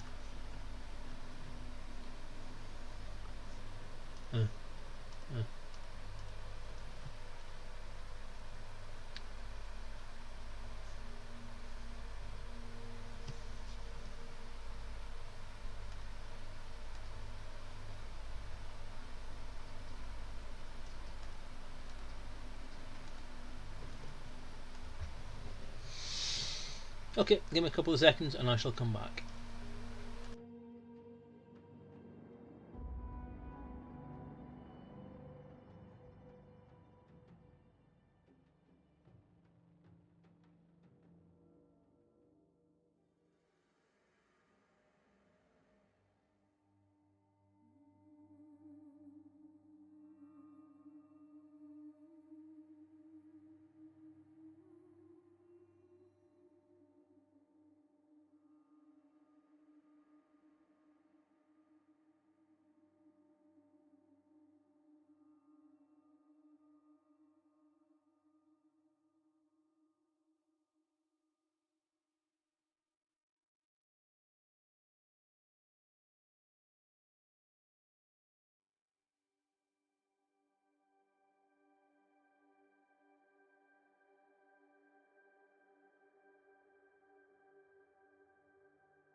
I'm back.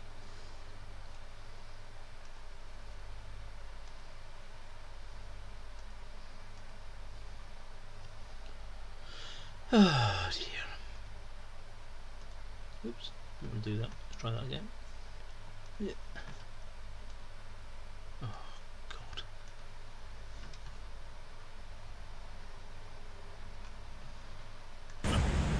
Back to it.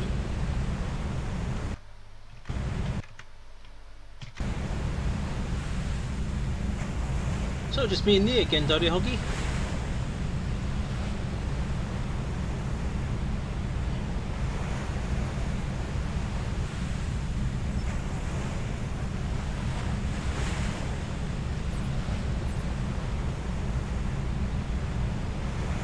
Production complete. Production complete.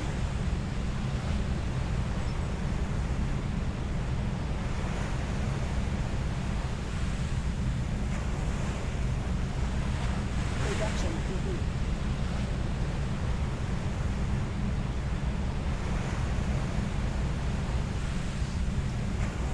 Yeah, the story behind Scolio's thing is that I got a message from Drew asking if I wanted to talk about THS at one point, and there's a Facebook group for an Xbox player group in Elite who were wanting to do some stuff with THS, so he pointed them in my direction, got me to join their group, and we had a chat about it, and I've been kind of talking about it ever since. So it's as I say, it's quite an interesting thing.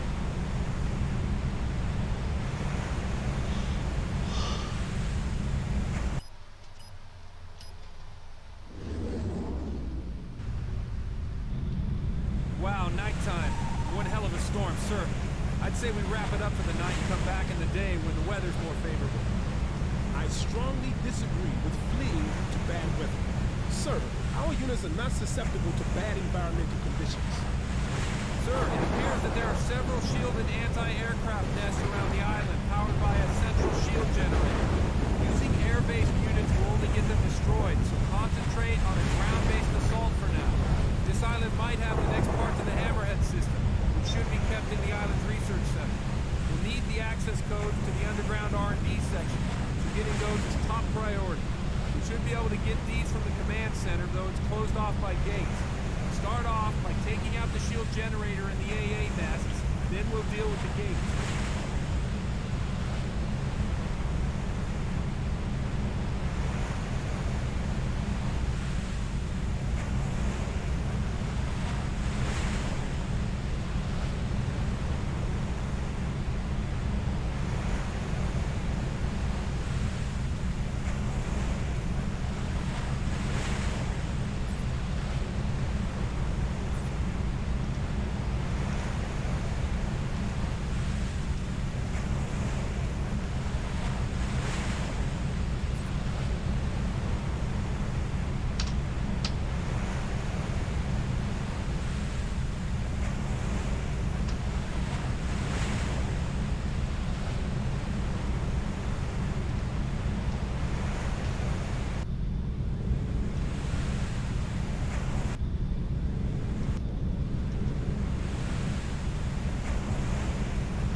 Engines repaired.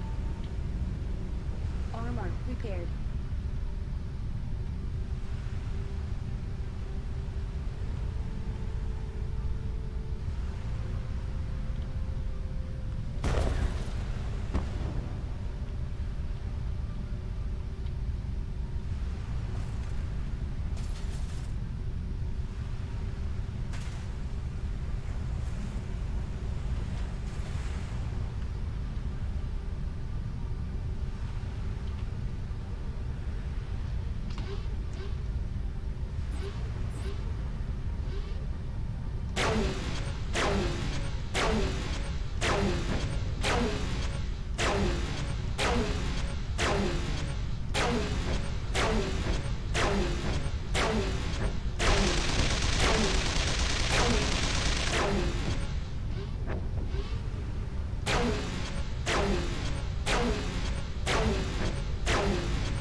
At the shields are switched to a backup generator. Take that out too.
Engaged enemy.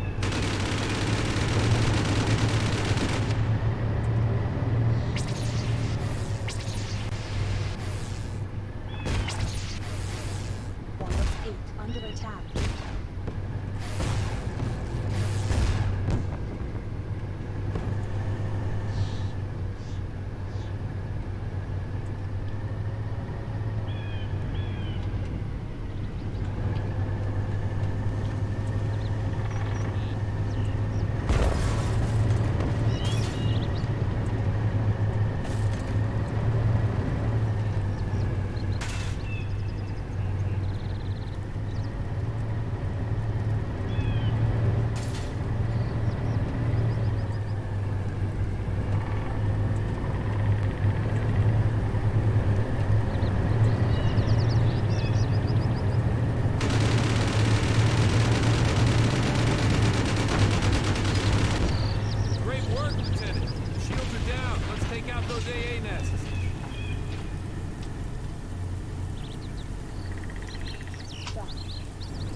still like the concept of this game.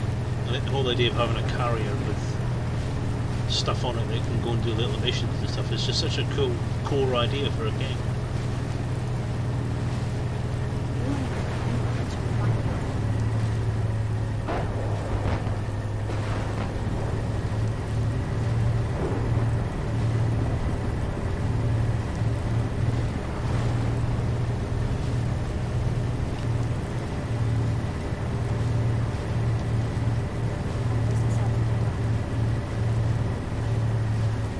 Yeah, I know. That's what I mean.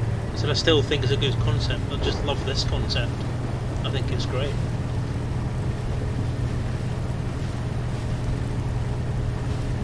I think it works so well. I think it needs to be expanded.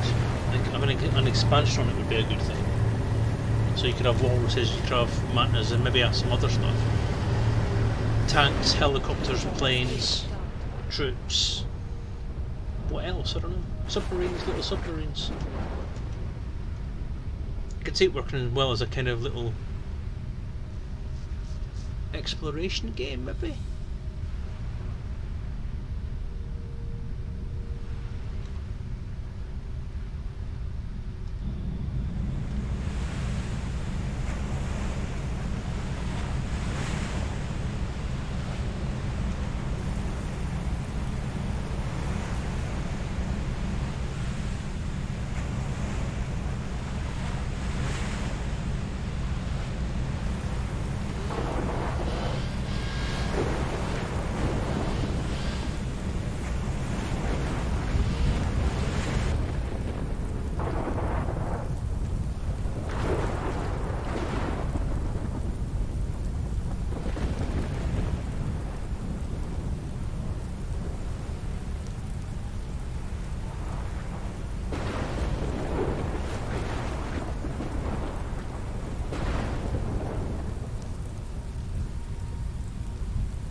The car is a base and it's got just a resource management stuff going on to make it like a more complex FPS version of Command and Conquer.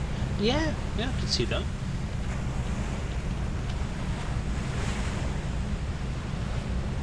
I like the fact that it kind of cuts in the middle of having an AI controlled resource, like an like a RTS, and having the ability to take over a unit and control it yourself. I think that makes it more unique than anything else, and I absolutely love that concept.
That didn't take long. He thought he'd got away, but we dragged him back in.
That one's going to be a problem. I think that's going to be walruses to get to that one.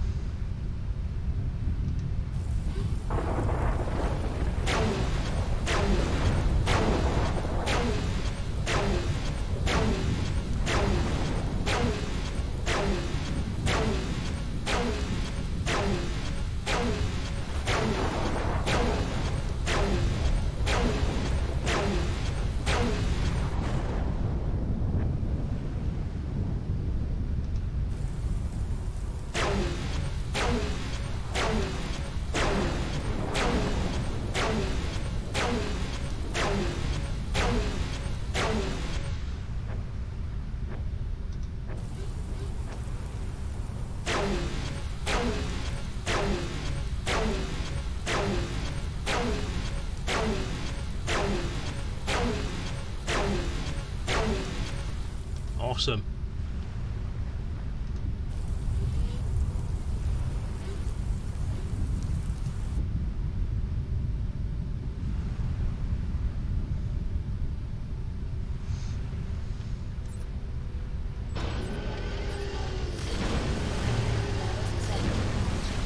Walrus 8 launched.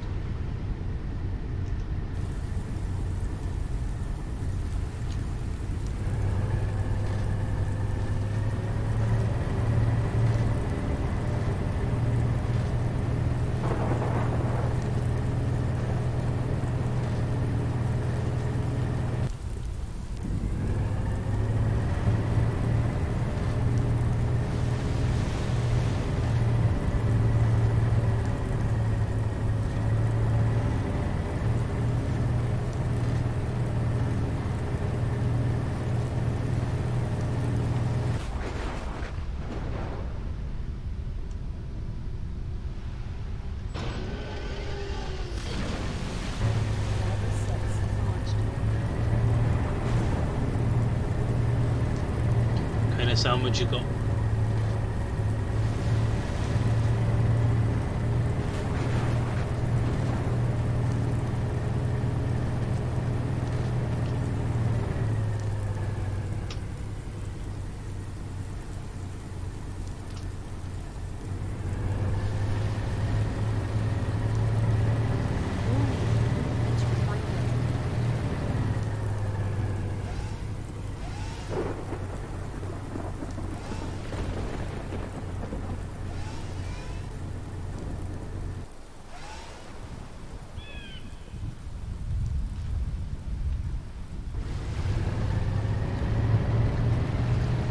Warning, entering minefield. Warning, entering minefield.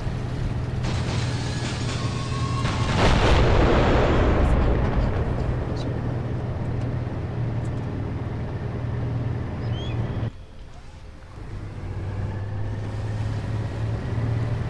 Warning, entering minefield.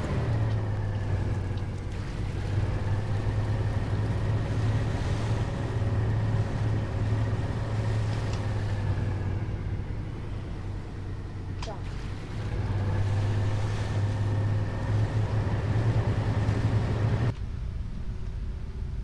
Warning, unit entering minefield.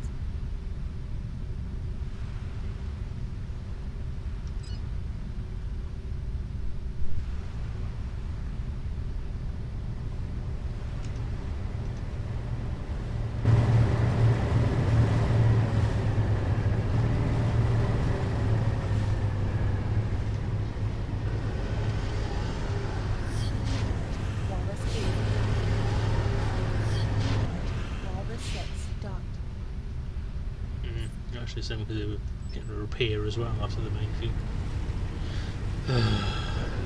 Oh, I'm with you there, Scolio, definitely. Walrus 7 docked. Don't eat foliage. Foliage is for rabbits.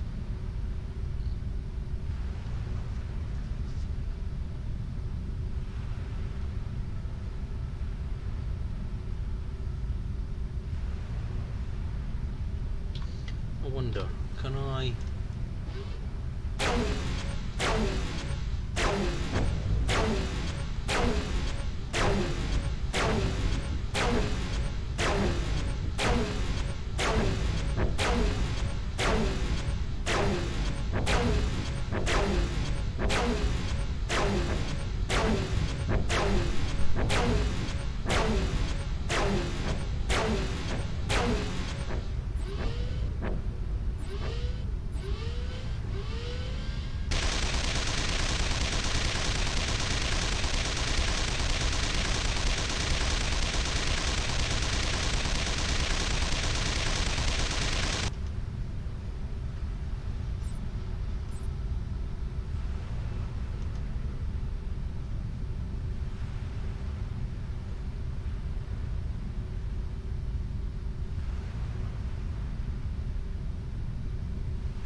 Walrus 7 launched. Walrus 6 launched. Walrus 8 launched.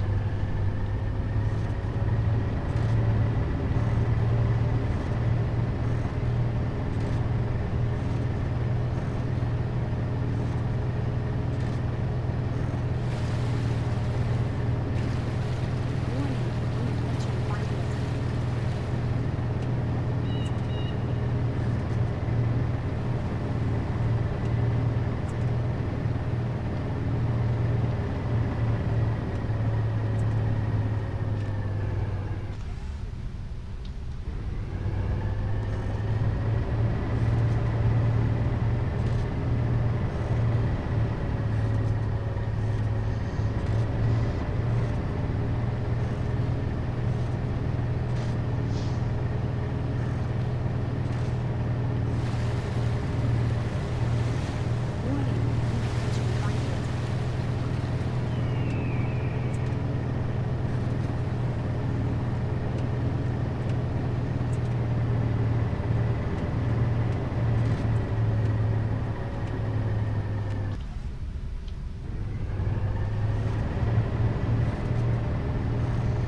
A more advanced version of the Game Return 5. Yeah, could be. I've not heard of it, I should look it up. But it's a more advanced version of the game carrier command. Yay.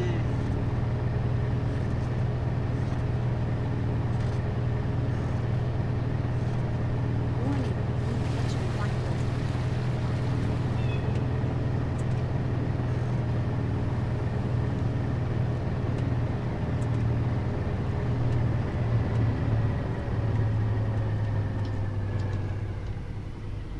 Assist.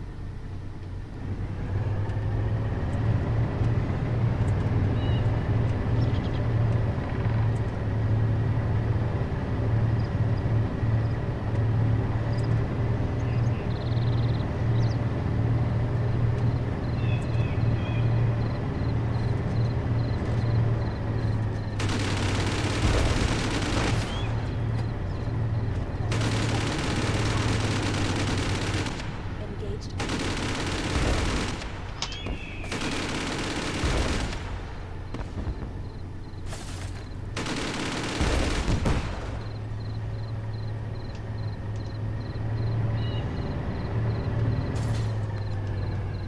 Right, ammo and repair, that's good.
down the way I came, and then hang a right.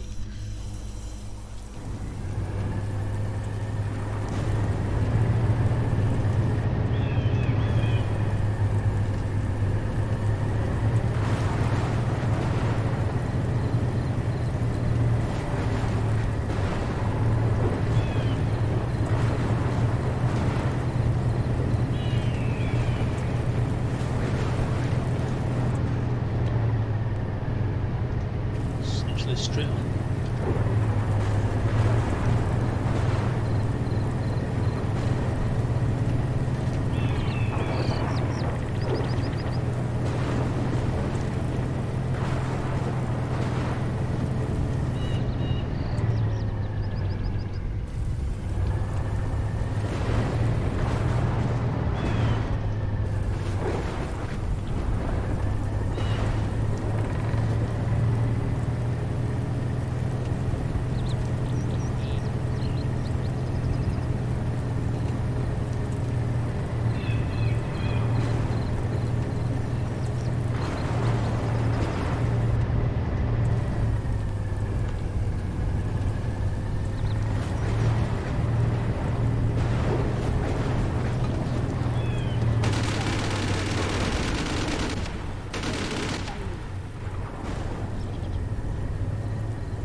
Yeah, you'd think, yeah, me and Daddy Hug have had this conversation a few times.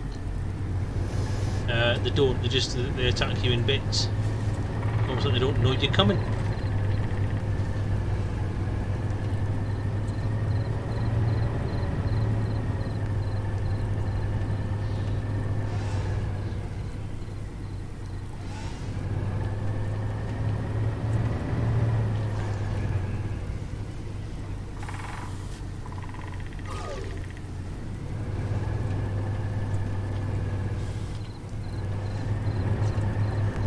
Idiot fucking AI.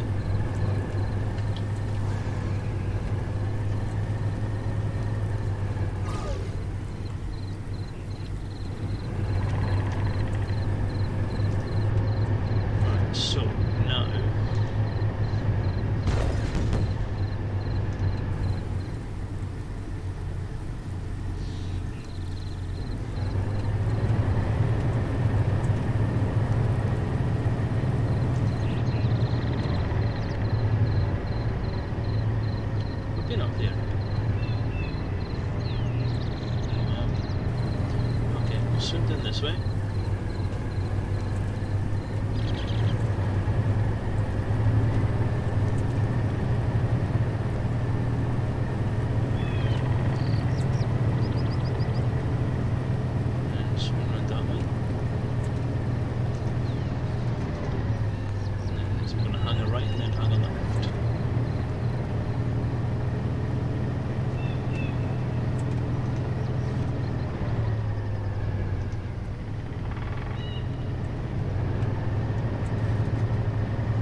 Seriously?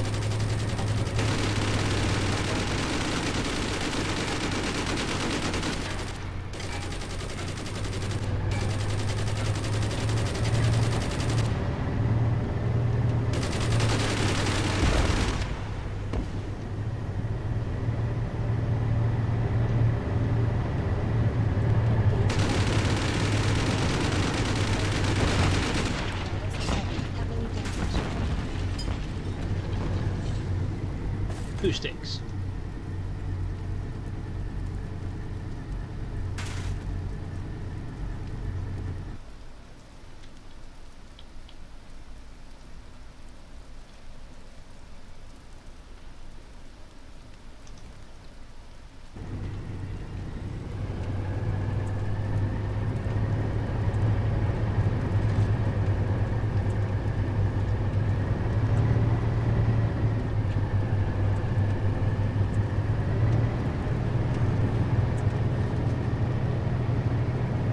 That all went horribly, horribly wrong. Engaged enemy.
I was going the right way.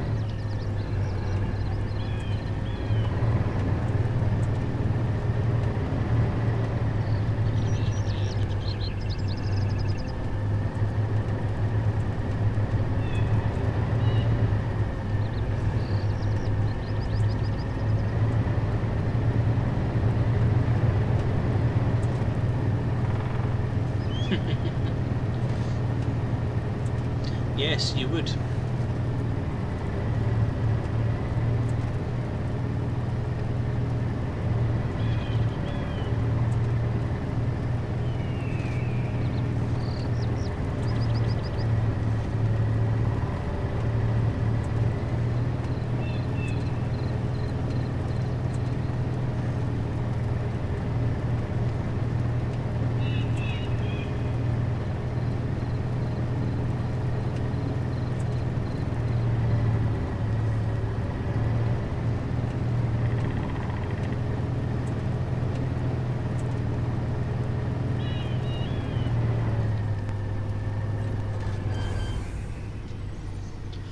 Oh dear.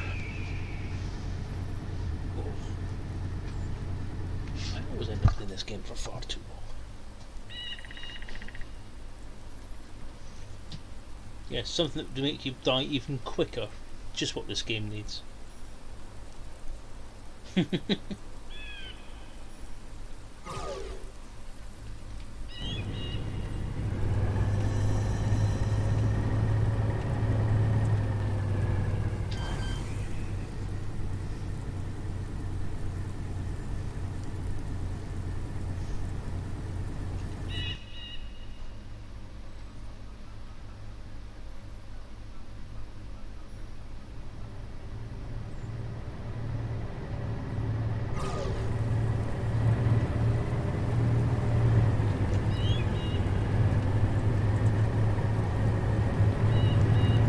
Right.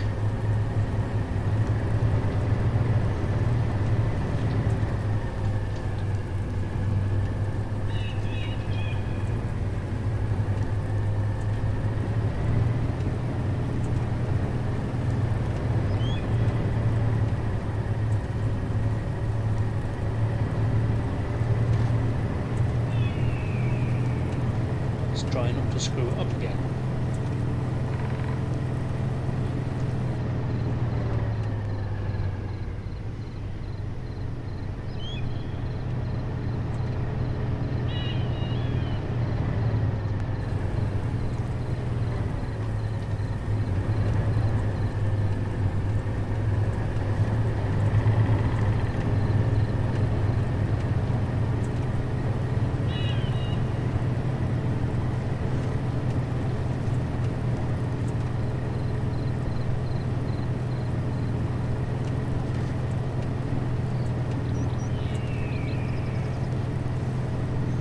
worries, Scoville. Take care of yourself and I'll see you around soon.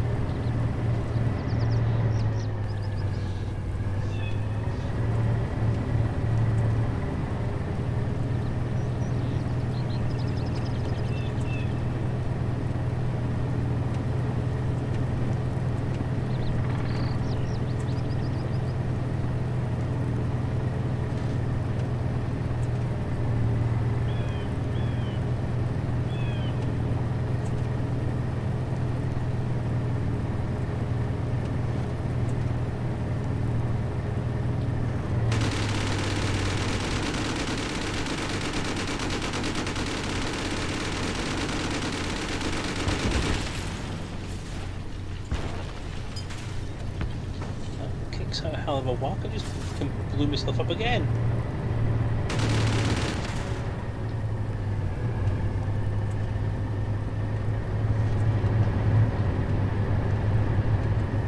Walrus 6, engaged enemy.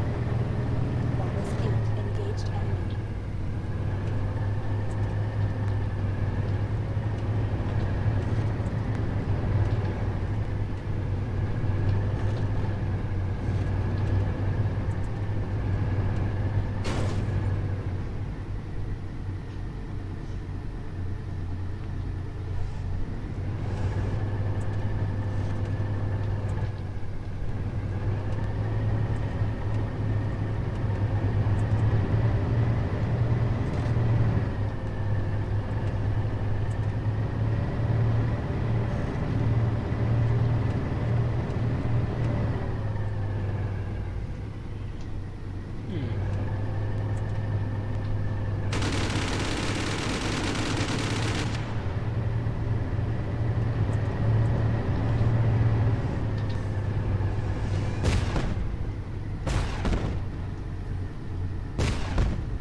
Are out. Now let's get those gates open. Target the control towers. Once destroyed, the gates should open automatically.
Manta 2, launched.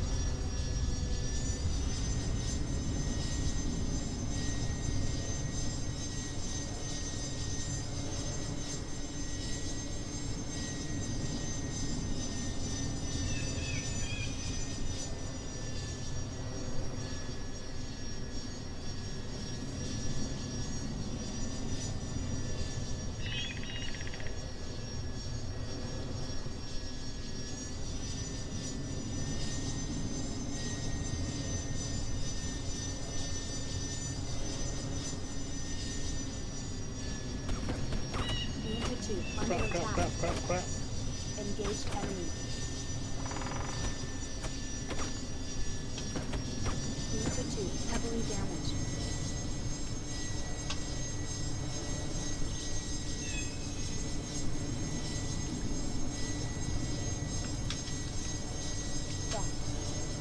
Unit 2 engaged enemy.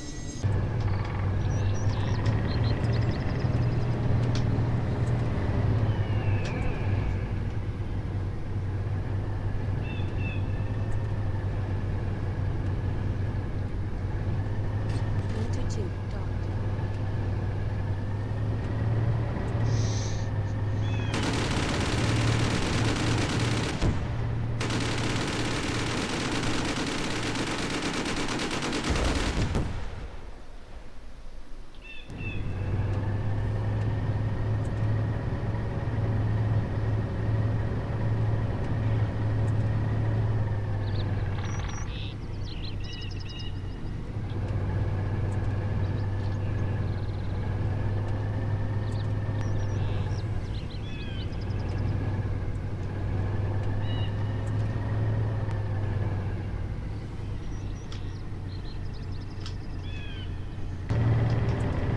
Offensive stance activated.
Assist.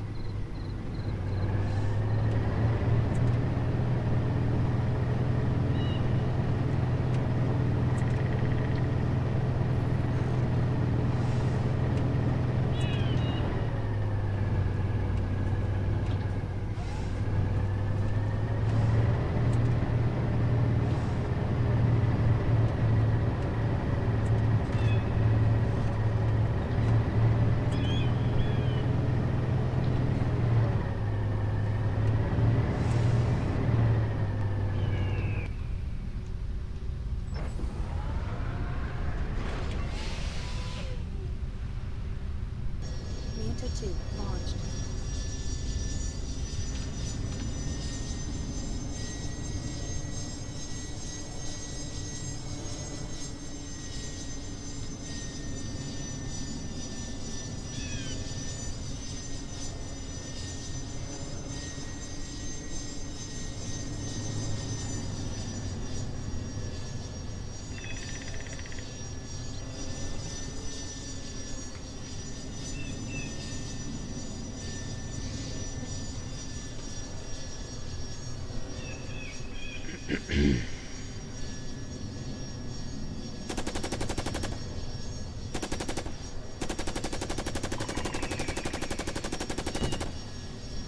Almost there. We've got access to the command center. Let's take control of this island.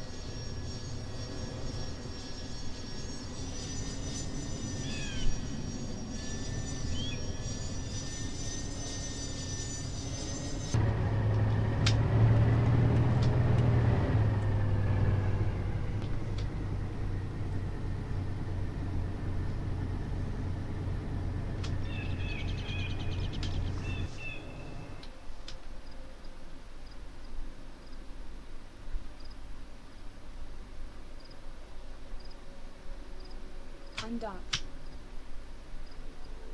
Walrus 9 launched. Launched.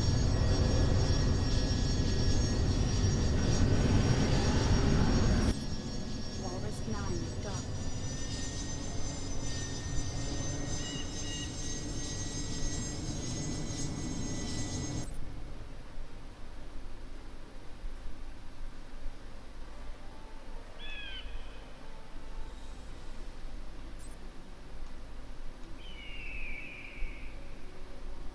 Manta 2 docked.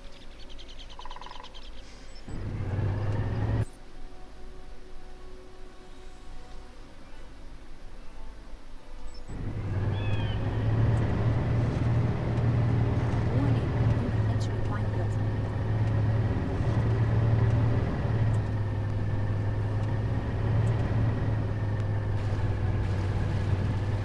Warning, unit entering minefield.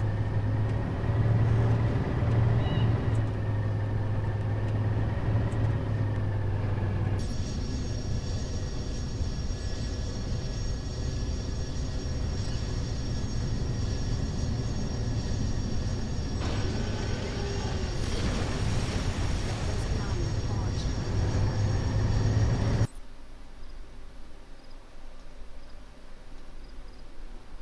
Walrus 6 docked.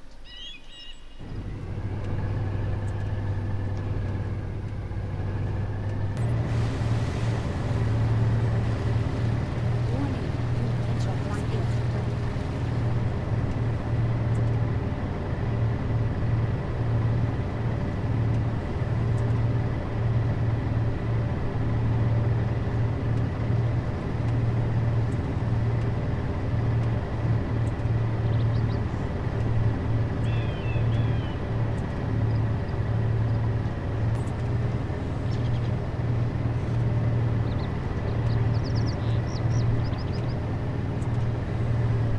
Walrus 7 program completed.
Well, again, that was a bit different.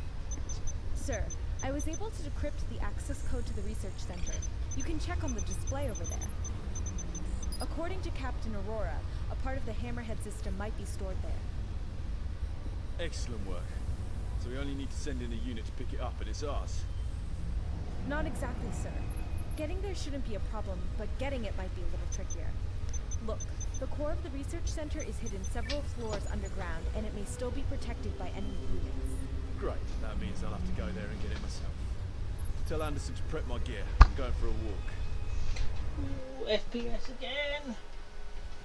Whoop-de-doo.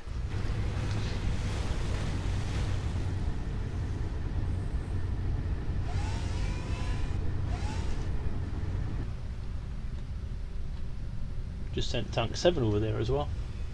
Oh well. What have I got? Grenades? Seriously?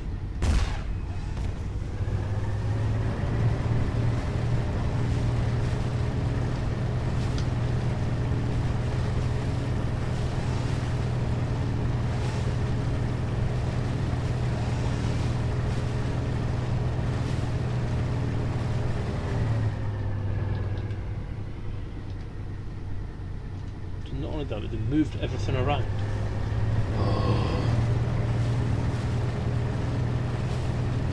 That's fine, Daddy Huggy. Not a problem.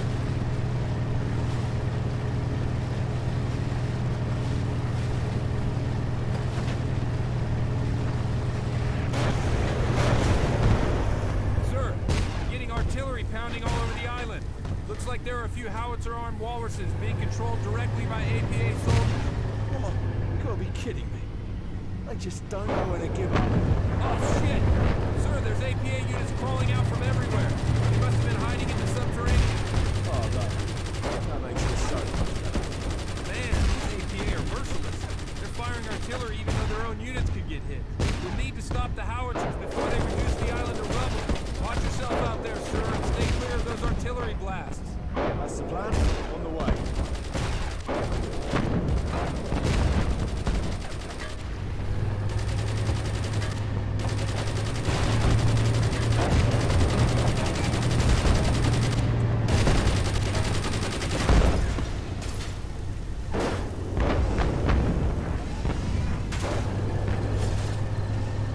Seriously, what's the artillery? Give me a fucking grenade tank.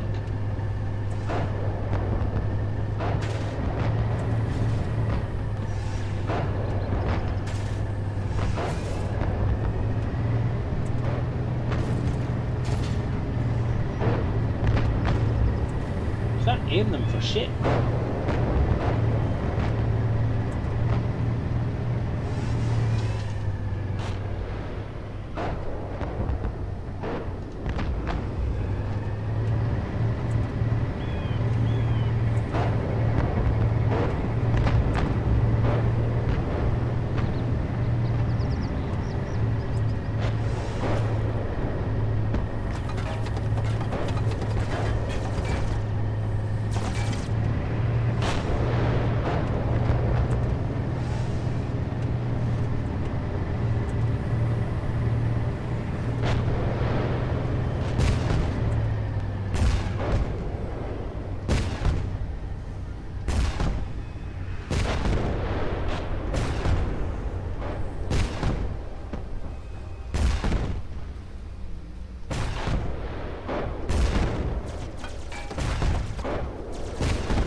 Be there in a sec.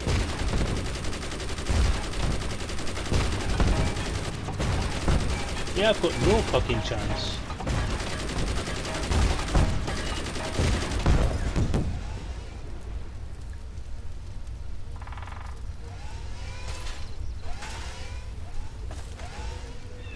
Okay, maybe I've got a fucking chance.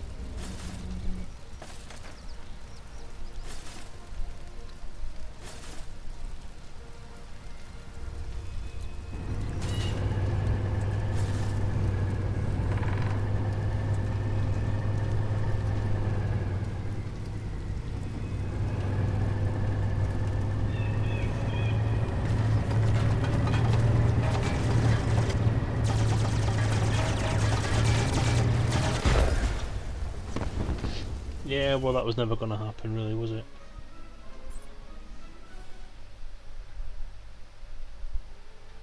Right on, sir. They stopped firing and are getting the hell out of there.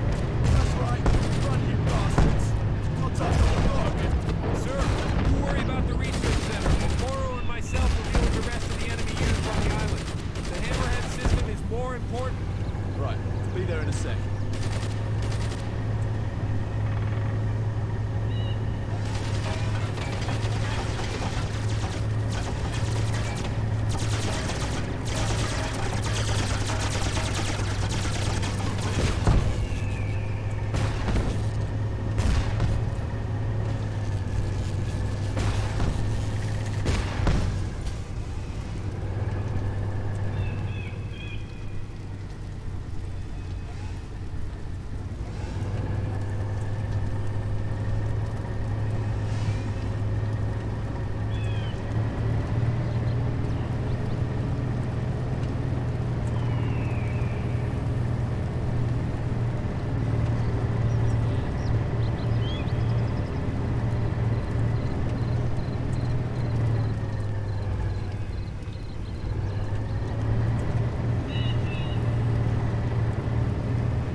This is a long one. If it wasn't for all that nattering I did earlier, I'd have been done by now. Oh, hang on.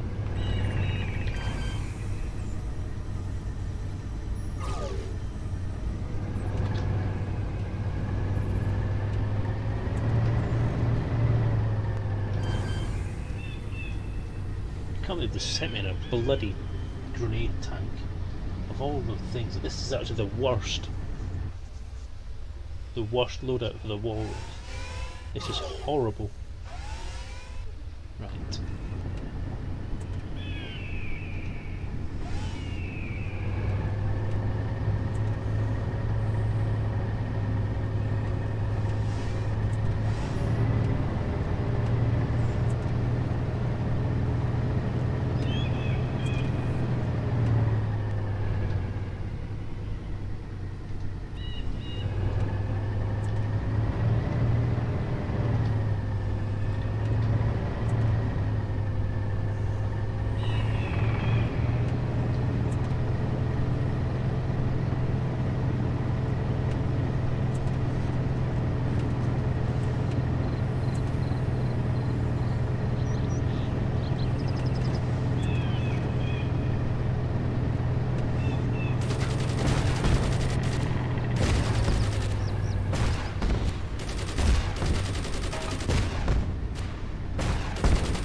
Fuck you.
Personnel combat shield Mark II activated.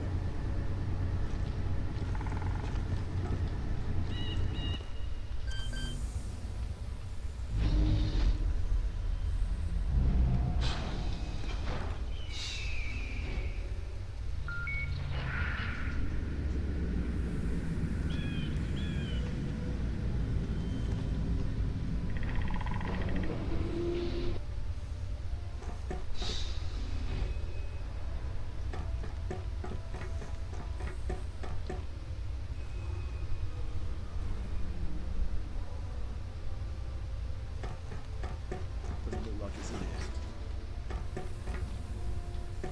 Been here. Better check somewhere else.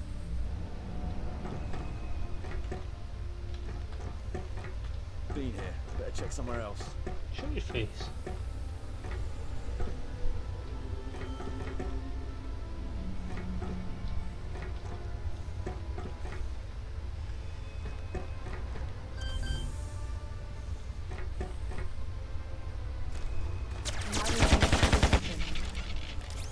Shield restored.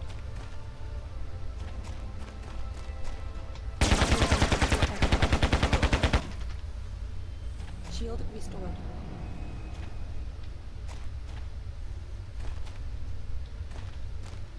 Moderate impact detected.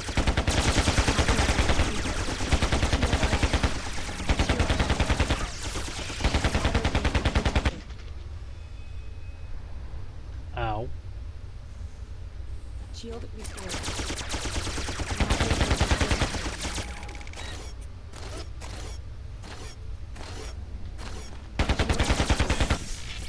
Shield restored.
Okay.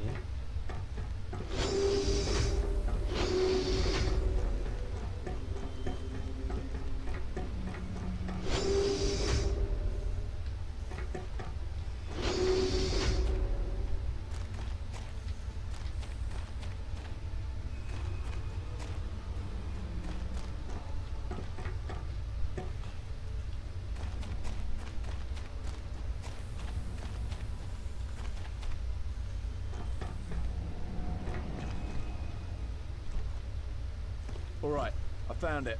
Looks like the Hammerhead launch platform. Let's get this thing to the carrier. Excellent, Lieutenant. I'm sending a walrus to pick it up. Let's get you topside. Boy. Okoro, I've brought us a new toy. Take a look for me. Well done, sir. Looks like the Hammerhead launch platform. Definitely a nice find. Excellent, let's get it on board. Of course, sir. I will send it to Anderson for inspection and integration. Sir, just to refresh your memory, this is only one part of the Hammerhead system. We must also locate the Hammerhead missile itself before attempting to take the island of Fulcrum. Understood, Okoro. One down, one to go. Let's find that missile.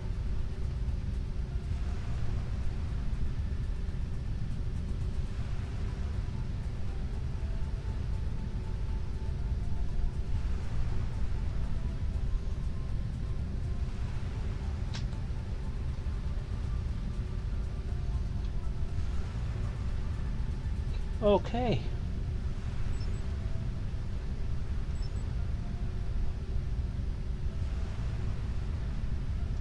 Well, production-wise, I am going to get more armor made. I'm going to get more fuel packs made, and then I'm going to wait for them to get made next week. So yeah, I'm exactly with you there, Daddy Huggy. It's my bedtime as well. I've been quite long enough at this.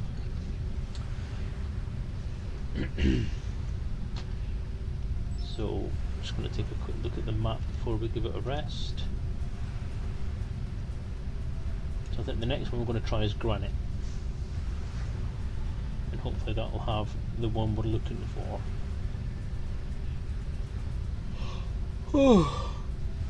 But we'll do that next week in part 7 of this playthrough.